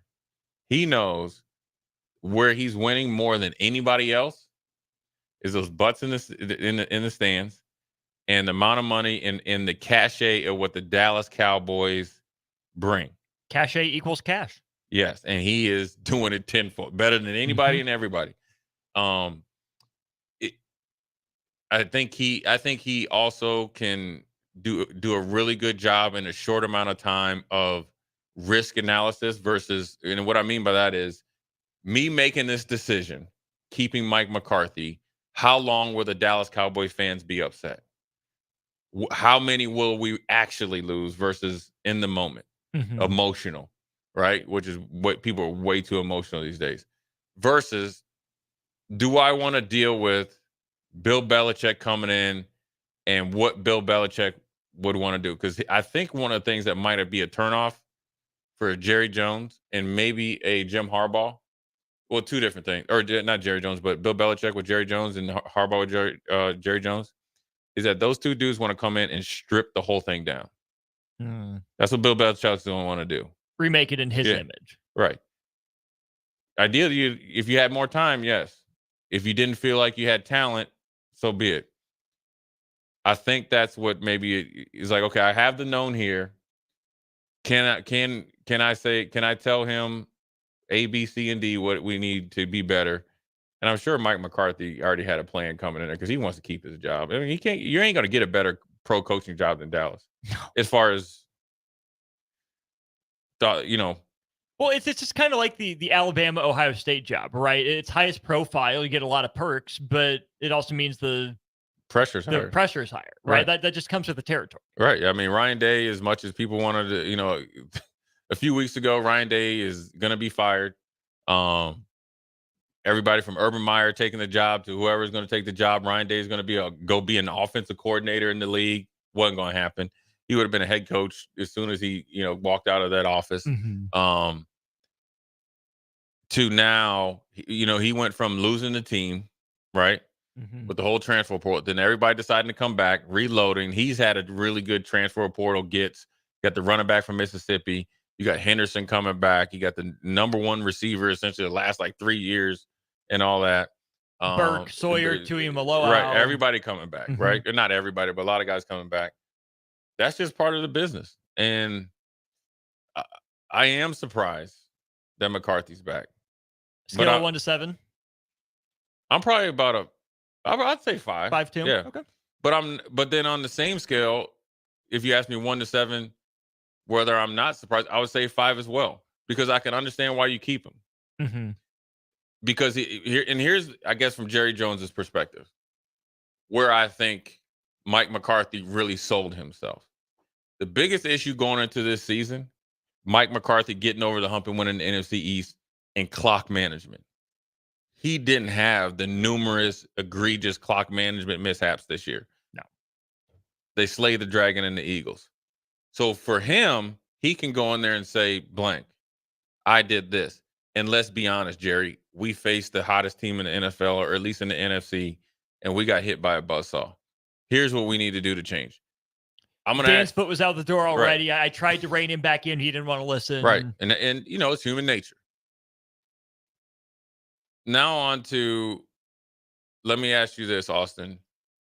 What do you think Mike McCarthy has to do? And it's not a win-loss thing for him. Dallas is get in the playoffs and win. That's the next step. I don't care if you're wild card or the number 1 seed, 2, doesn't matter. 1 through 7, you just got to get in. What do you think Dallas needs to do in order to Mike McCarthy needs to do to take that next step with Dallas? I think the offensive line's got to stay healthy, but they also have to start finding some replacements, right? That's not a young offensive line. No. I think he got beat up at times by the Packers, especially in the run game. So I think you have to look there. Whatever it is, you have to find a way to, I think, connect with Dak Prescott. He's not going anywhere, right? You're not moving Dak. Yeah. Move heaven, move earth, not Dak Prescott. So find a quarterback coach, find a scheme that makes Dak more consistent. His numbers, stellar across the board. But again, without accomplishing Dallas's goals, they're just empty numbers at that point. Right. And then on the defense, right, it's talented, but Micah Parsons disappeared against Green Bay. How do you feature your best player? How do you turn him into an unstoppable screw matchup force in the playoffs? Is that a new DC? Is that a new scheme? Is it him adding, a trick or two to his bag? But as simple as it is, the guys that you say are your best players, you have to find ways to get them to take that next step. Right. Yeah, I think one of the biggest things Dallas needed, one of the biggest losses that they underestimated and overestimated what they had was Tony Pollard. Sure. And I think they underestimated losing Zeke and not bringing him back, because I think you could have got him to come back. I think Dallas has to get back to when they were really dangerous. They need to get the offensive line healthy. They need to reshape and have a new identity in their offensive philosophy, being way more physical. They have the people to do it. Draft offensive line and maybe get a guy in free agency that can play multiple positions, to where he's kind of a co-starter, both at guard and tackle. So that's depth. And then they need to get a back that can take the onus off of Tony Pollard. And then an offensive philosophy, keep featuring CeeDee Lamb, Ferguson, and Dak, but then also have the ability to win another way. Lining up and running the ball, whether it's RPO with Dak, lining up and playing smash. You gotta be able to do that, because Green Bay killed them in those inside outside zones, and Dallas was running those plays after passing it 6 or 7 in a row. Those are throwaway plays. Defensively, they need to get away from the philosophy boom or bust. You only win when you have a ton of turnovers because you're gambling, versus we are going to play complementary defense to our offense. What does that mean? We have to get bigger and more physical up the gut. Defensive tackles are way too small. Okay, you better get one plugger. So I don't care who it is.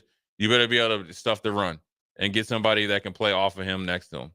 Defensive end, Lawrence and all those guys, I think they're fine. And Michael Parsons goes in there.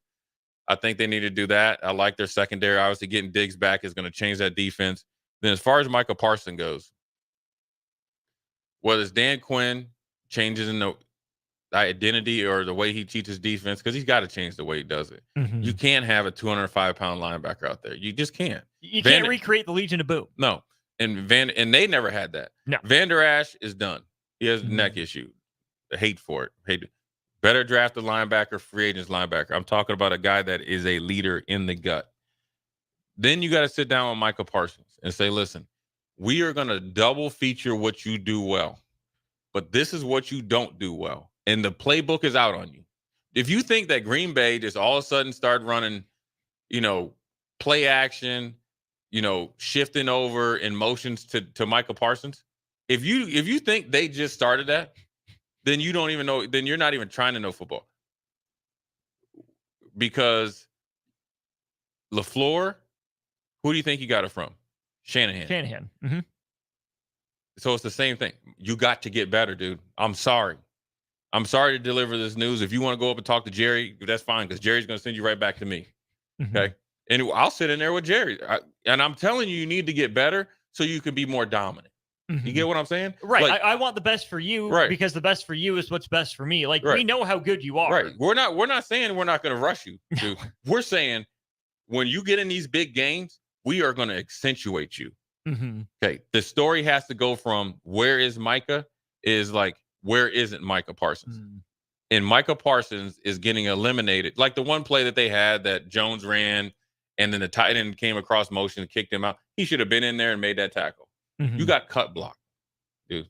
You out there playing like you ain't got no hands.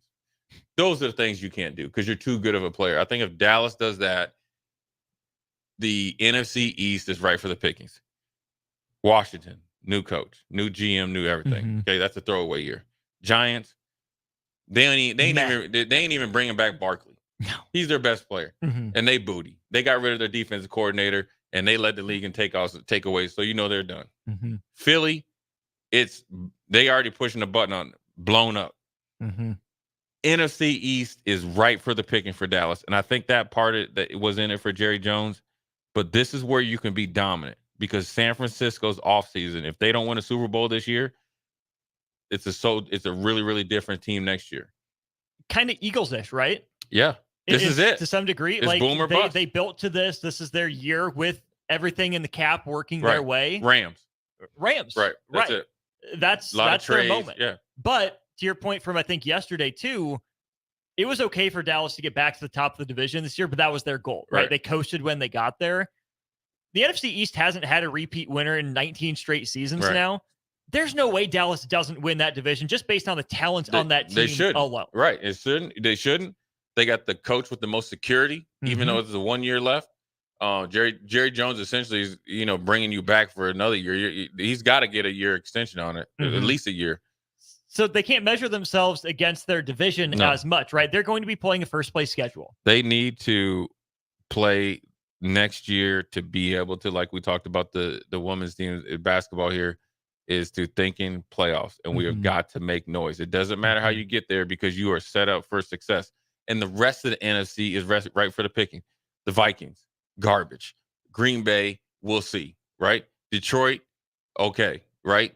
You're looking at Detroit, but are they really Detroit, right? It's still Detroit. Right. No, they're going to lose coordinators. We've seen what happened with Philly, right? Or potentially they could. Right. Or the coordinators that are left over, they're coaching to get jobs. That changes the dynamics. Arizona, don't even say anything. Rams, who knows? Right? Seattle was on the fringe, but new coach. Right, new coach. There you go. So you talk about a path, and that's probably what Jerry was thinking. Stay pat. We got a path. You better change the philosophy, or you're going to end up in the same. You're going to mess around, and get your skirt pulled down against a team that you like. Oh, they're coming in. They're like 9-8, and they're battle tested. And here come these New Orleans Saints next year, and then you get beat. So, anyways, we're going to go a quick break. Jay Foreman, Austin Orman. We'll be right back. We'll talk a little bit of Mike Tomlin, Dennis Allen, and we'll look at the NFC battles here. These next two games, right? Green Bay, San Fran, Detroit, and Tampa Bay. Who we're going to pick and why. Jay Foreman, Austin Orman. We'll be right back. Watch Old School live on Facebook, YouTube, or Twitch. Old School with DP and J on 93.7 The Ticket and theticketfm.com. Are you working in or looking to get into the electrical construction industry? The electrical workers of Local Union 265 are now hiring licensed journeymen and apprentices and are offering great pay and benefits. Call Mike at 402-875-1034 to apply. Start your electrical career today. 24/7 threat monitoring, expert tech support, streamlined communications. Allo has a solution for that. Protect your business with Allo Business. Comprehensive firewall security, Microsoft Teams voice-integrated communications, cybersecurity and IT support managed by experts. From productivity to peace of mind, Allo has a solution for that. Allo means business. Protect your business by visiting allofiber.com/business. Are you looking for a new spot to relax and unwind? The Post, located on the south side of the Telegraph District on the corner of 20th and N Street, is perfect for a group hangout or a relaxing evening. The Post has plenty of exciting events open to the public, like Whiskey Wednesday and poker tournaments on Sundays. Looking for a spot for a private event? Ask them about their indoor patio. The Post, located at 20th and N Street in Lincoln. A lot of people in the summertime think, gee, I want to build a new home. By the time they go through the process of sitting down, getting the permits, and getting the home started, the home isn't done until January or February. Bob Benish of Aspen Builders, and they've built neighborhoods in and around Lincoln for over 25 years. I think the best time to start designing your new home is the month of January, because get an early start on it. Sit down, the snow's flying, let's sit around the table, let's drop some plans, let's put numbers together, let's get a budget put together. And let's get that thing started so that the home's done in summer or fall before school starts. So now is really the time to be contacting us to get an appointment to get the job done.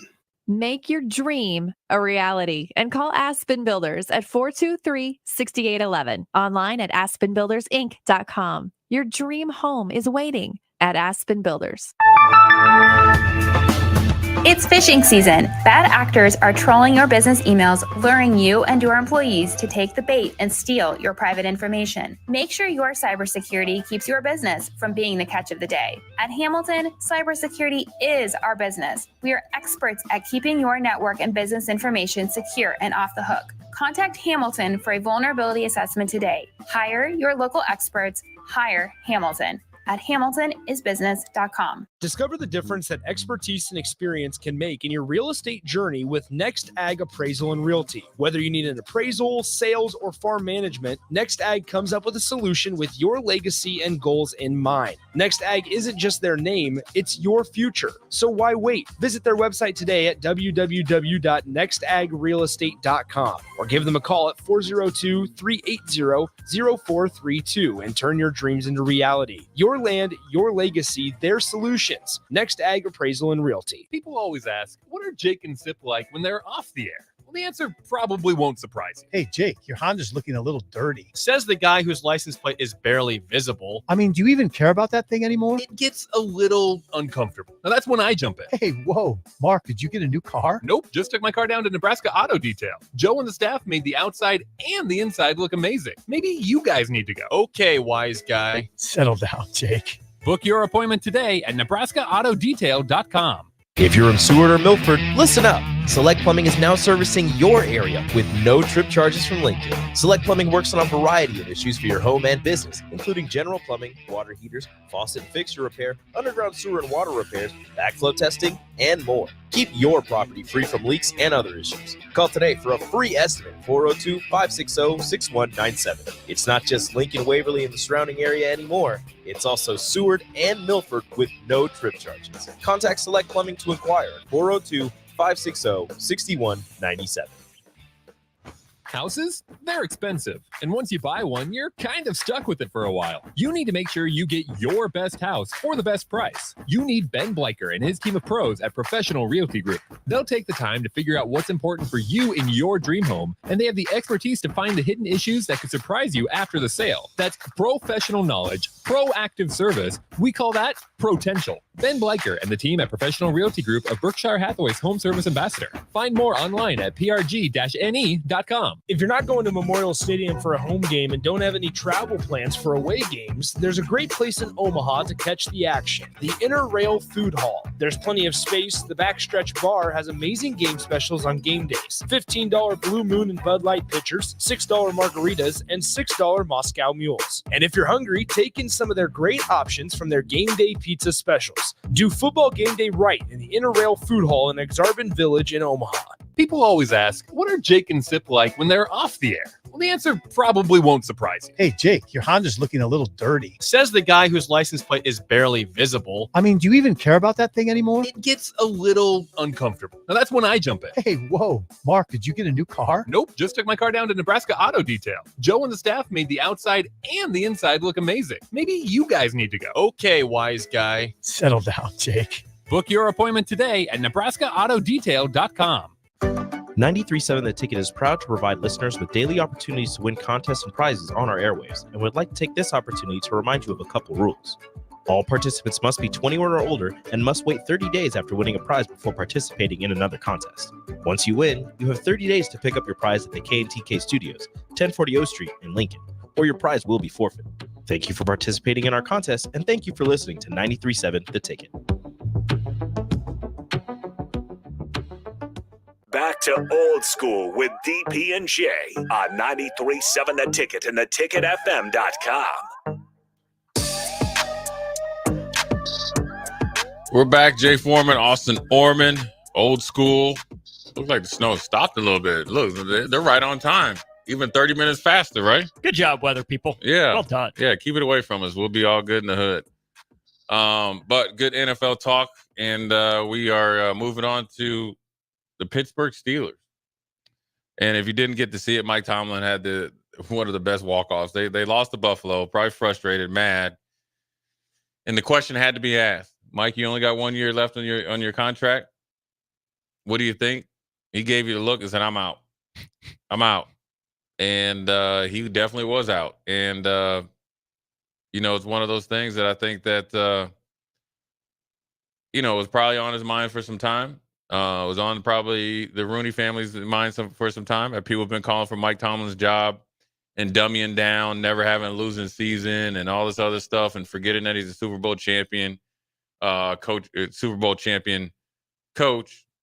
and lost one, obviously, to Mike McCarthy's, who we mentioned before in the other segment, Green Bay Packers, and has been the consistent of winning with less than ideal assets, to say. Obviously, you're lucky enough to have Ben Roethlisberger for majority of your coaching career there at Pittsburgh, but you had Antonio Brown, you had Bryant, you had Claypool, you have Johnson and Pickens. It just seems like you have had the knuckleheads of knuckleheads at wide receiver, and you haven't had a quarterback that's been able to not be. Ben Roethlisberger is a Hall of Famer, so you're not going to get apples to apples, but you need to get I think for Pittsburgh to be successful with the way that defense has been playing with TJ Watt and Highsmith now, and those guys, Fitzpatrick and the guys that they have, and you get Patrick Peterson on essentially a cap-friendly deal.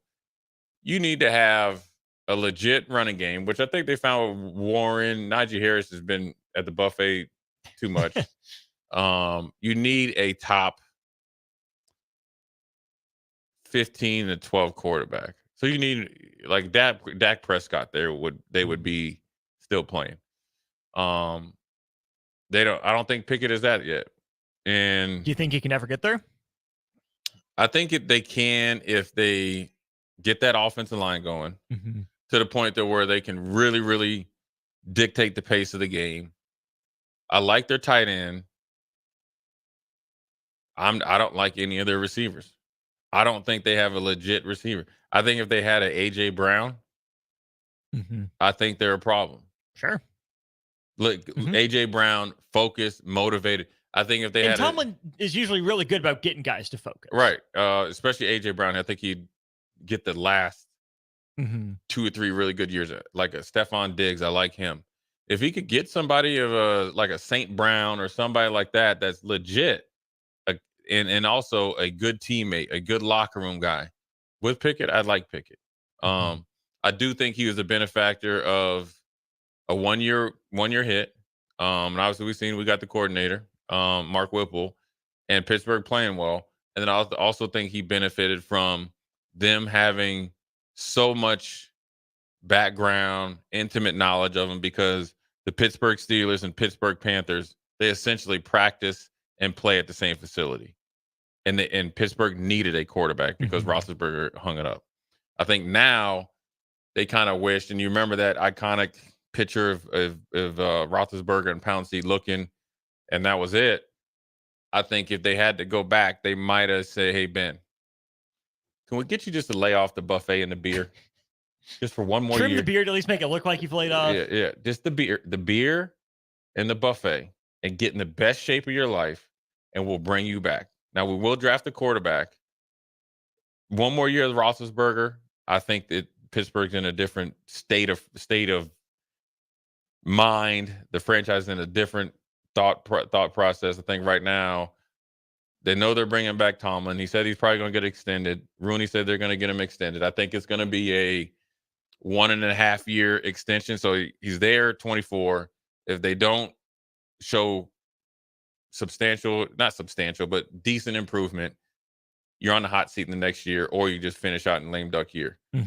I think it's 2 more years at most, right? Which is fine. I'm sure Mike Tomlin would be fine, because I think at that point in time, if he isn't able to get him back to where you could say 3 years where he'll be in championship caliber, he'll be looking for another opportunity as well. And it could be like Bill Belichick in New England.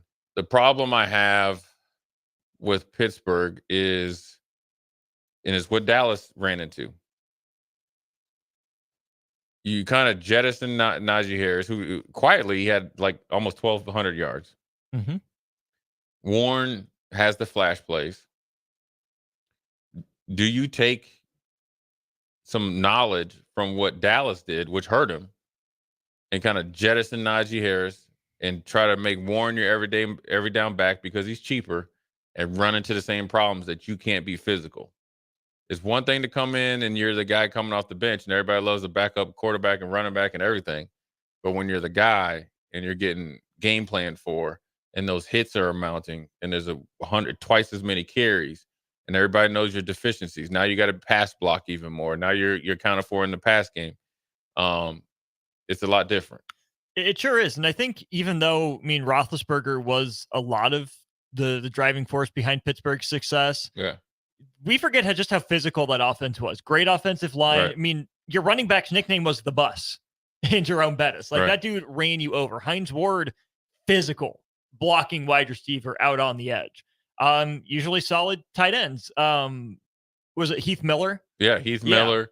He retired after a really good year. You got to think, remember Willie Parker was really good. I mean, Pittsburgh just had a plethora of running backs. You can't get away not being blue collar in Pittsburgh. Right. No. They tried it 1 year with Tommy Maddox, I think, and it didn't work. Yeah. And that's the same place that Antoine Randall, my jock strap is still up there. He broke me. You talking about ankle break. I just kept running. You know what I mean? But I Take think the full circle all the way back. I did. And Joey Porter and Bill Cowher gave me the business. But anyways, it's going to be interesting to see how they attack it moving forward. So this draft is going to be huge. And free agency, they're good. Pittsburgh has never been a big player in free agency. They've always, is weird as model an organization as that is. Because they've always done a really good job of drafting and development. So here's the difference between Pittsburgh, for people listening. Pittsburgh, here's how they've always been able to be consistent. And they can still do it. It's kind of like the transfer portal, right? They've been able to draft guys, develop them, and then they're patient. And then when they do come to fruition, they pay them. What a lot of these teams do, they'll get a guy. He ends up being good. Oh, you're too much. You drafted the dude. Now somebody else needs to go get him. I mean, if you remember back in the days, a little bit before your time, Simeon Rice down in Arizona Cardinals. He goes to Tampa and he's going to be a Hall of Famer. I mean, there were so many guys that went from there. You know what I mean? That, David Boston was good there and went other places, did well. There's a ton of players that go to these, like, kind of like the Montreal Expos back in the day.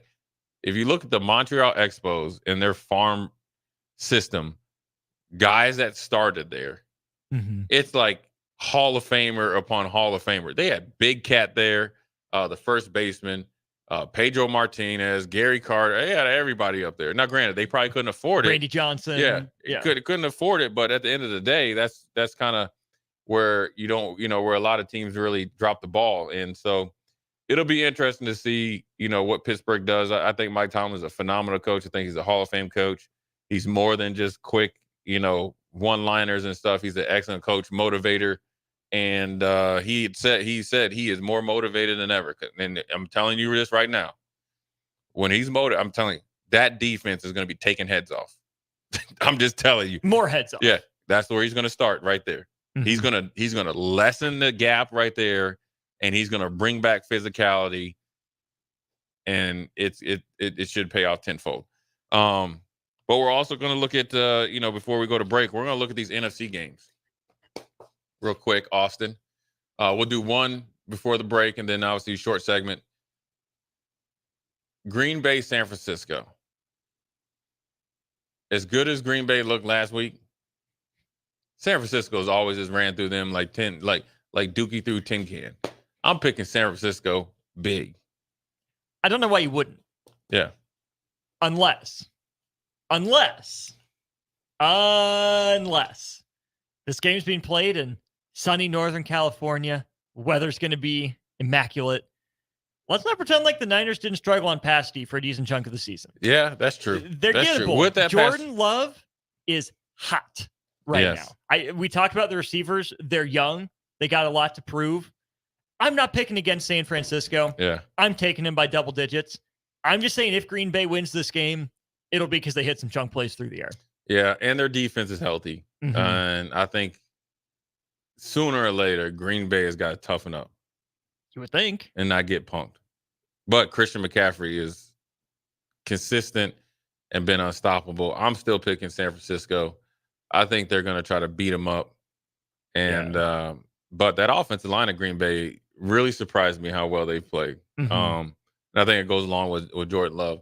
I think it's just a year too early for Jordan Love. Sure. It will be different.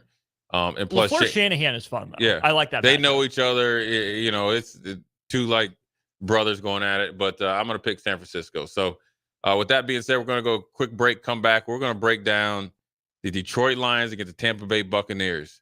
Mr. Swag, Baker Mayfield against Detroit, tough guy, Lions, ankle biter, kneecap biter, whatever you want to call him, Dan Campbell. Probably should be coach of the year. We'll be back after this break.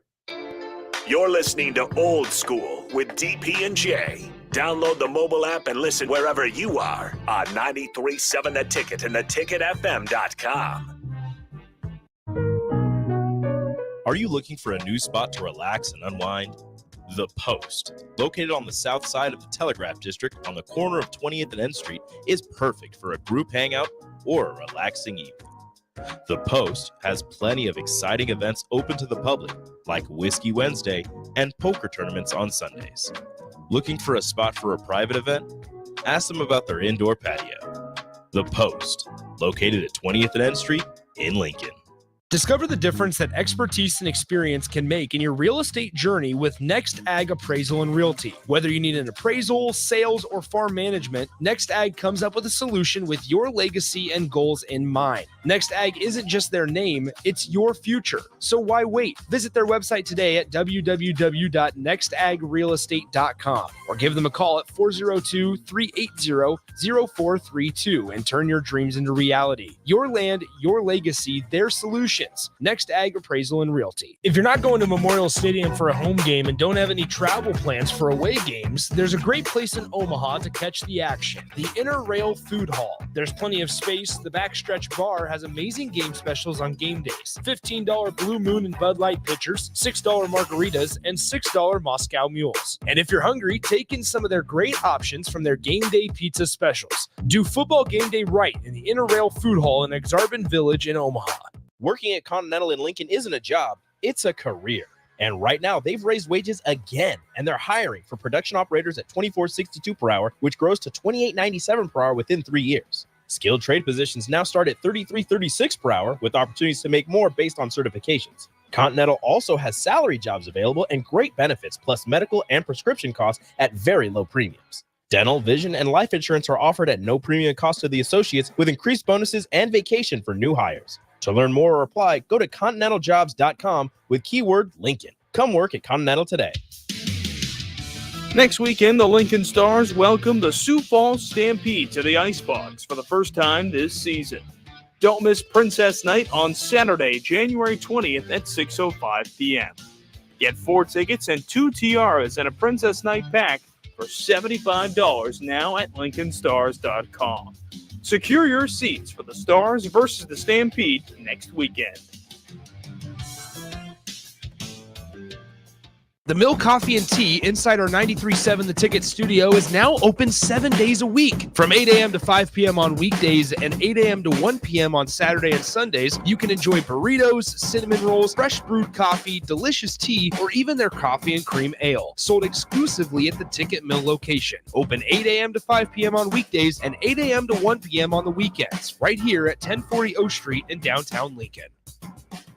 Hi, Sean Callahan here for Koppel Chevrolet GMC, and we'd like to say thank you for a record-setting 2023. So let's start off 2024 with the bang. They've got huge trade-in bonuses and finance bonusing happening right now on our new inventory at Koppel. Get up to $8,500 off select new models at Koppel. So if you're shopping for a new GM product, go to our website at koppelcars.com. You won't believe the discounts. Make that short money-saving drive down 144th Street. You'll be glad you did. Must have trade and finance with roof credit. Stock number G2076684.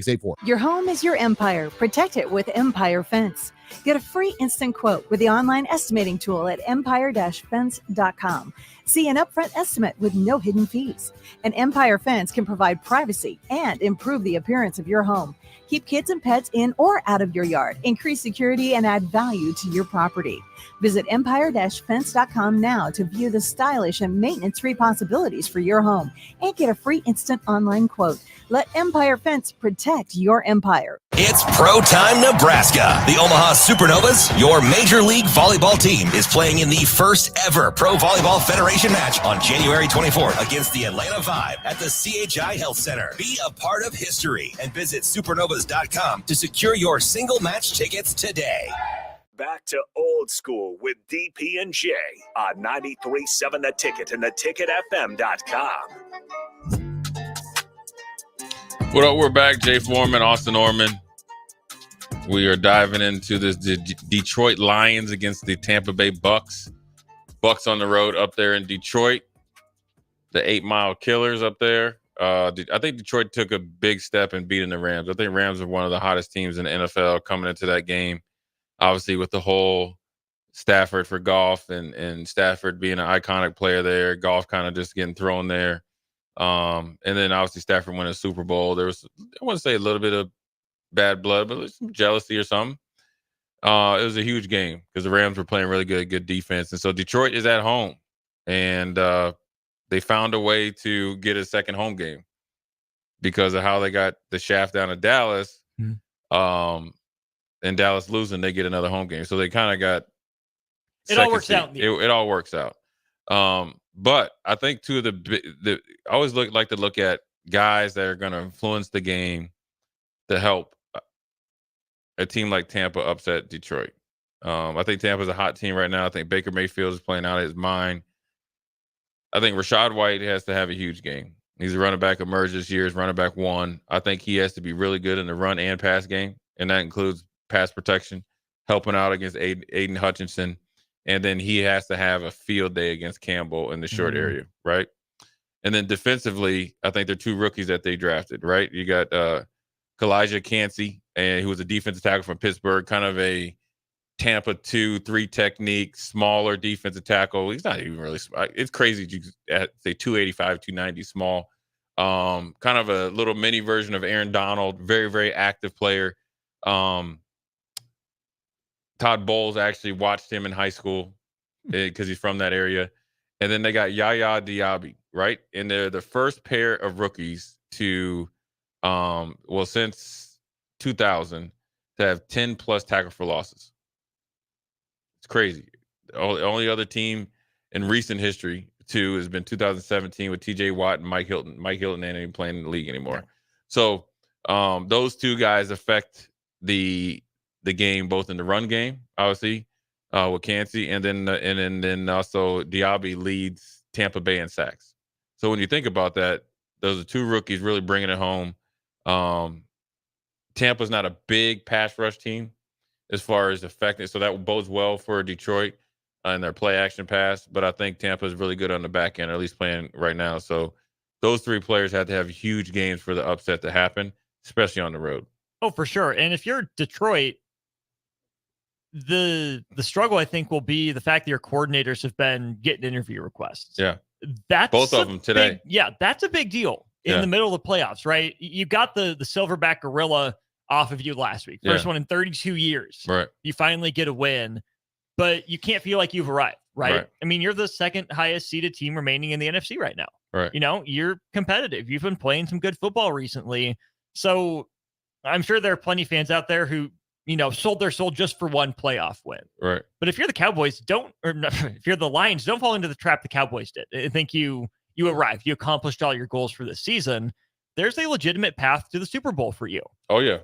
So you can't begrudge your coordinators for getting those interviews, but you have to make sure if you're Dan Campbell, they are focused, they are locked in, and that those interviews are not happening on Detroit Lions time. Yeah, you got to lock that thing in. And, they get a home game. So it's the 3:30 Sunday game. So you get an extra day to get back on it.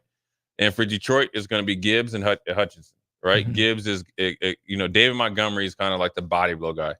Gibbs is the matchup nightmare for a linebacker like myself, right? He gets a guy like me out in space, he's going to win.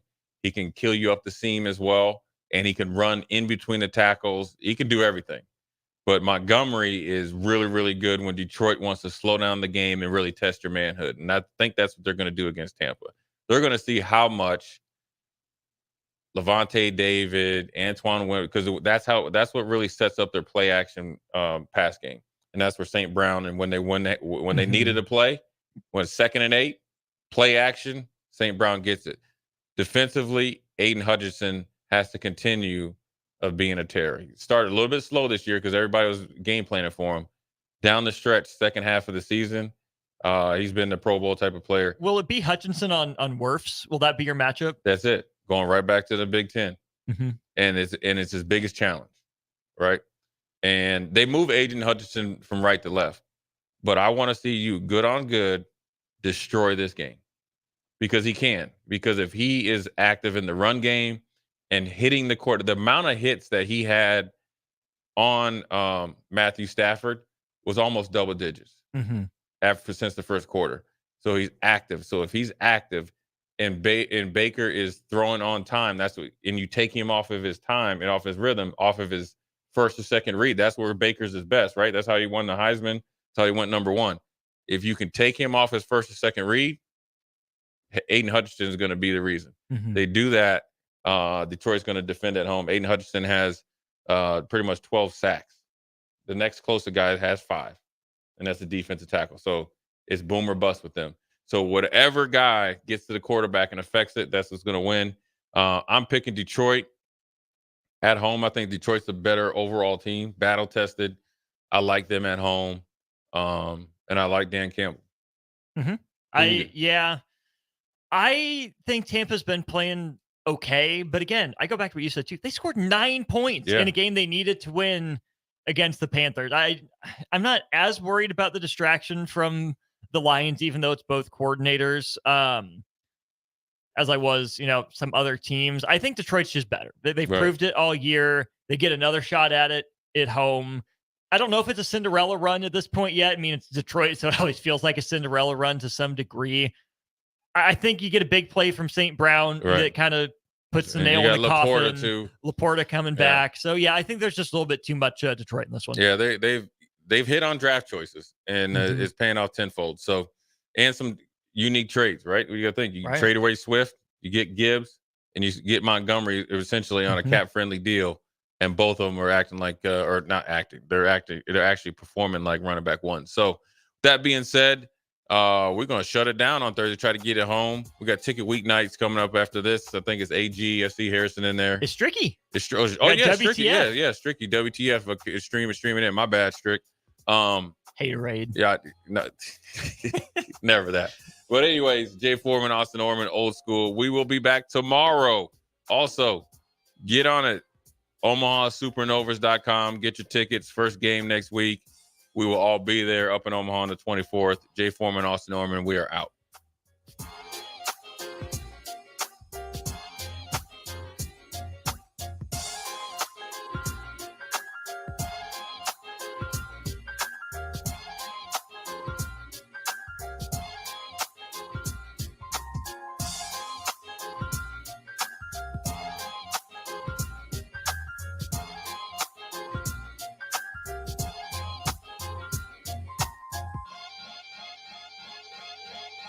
If you're in Seward or Milford, listen up. Select Plumbing is now servicing your area with no trip charges from Lincoln. Select Plumbing works on a variety of issues for your home and business, including general plumbing, water heaters, faucet and fixture repair, underground sewer and water repairs, backflow testing, and more. Keep your property free from leaks and other issues. Call today for a free estimate, 402-560-6197. It's not just Lincoln, Waverly, and the surrounding area anymore. It's also Seward and Milford with no trip charges. Contact Select Plumbing to inquire at 402-560-6197.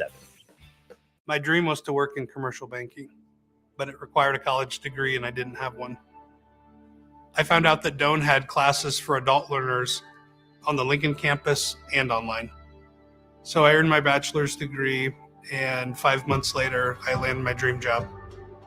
I decided to continue my education, and now I'm working on my MBA at Doane. For me, the Doane experience has been life-changing. The Mill Coffee and Tea inside our 93.7 The Ticket studio is now open 7 days a week. From 8 a.m. to 5 p.m. on weekdays and 8 a.m. to 1 p.m. on Saturday and Sundays, you can enjoy burritos, cinnamon rolls, fresh brewed coffee, delicious tea, or even their coffee and cream ale. Sold exclusively at the Ticket Mill location. Open 8 a.m. to 5 p.m. on weekdays and 8 a.m. to 1 p.m. on the weekends. Right here at 1040 O Street in downtown Lincoln. Working at Continental in Lincoln isn't a job, it's a career. And right now, they've raised wages again, and they're hiring for production operators at $24.62 per hour, which grows to $28.97 per hour within 3 years. Skilled trade positions now start at $33.36 per hour, with opportunities to make more based on certifications. Continental also has salary jobs available and great benefits, plus medical and prescription costs at very low premiums. Dental, vision, and life insurance are offered at no premium cost to the associates, with increased bonuses and vacation for new hires. To learn more or apply, go to continentaljobs.com with keyword Lincoln. Come work at Continental today.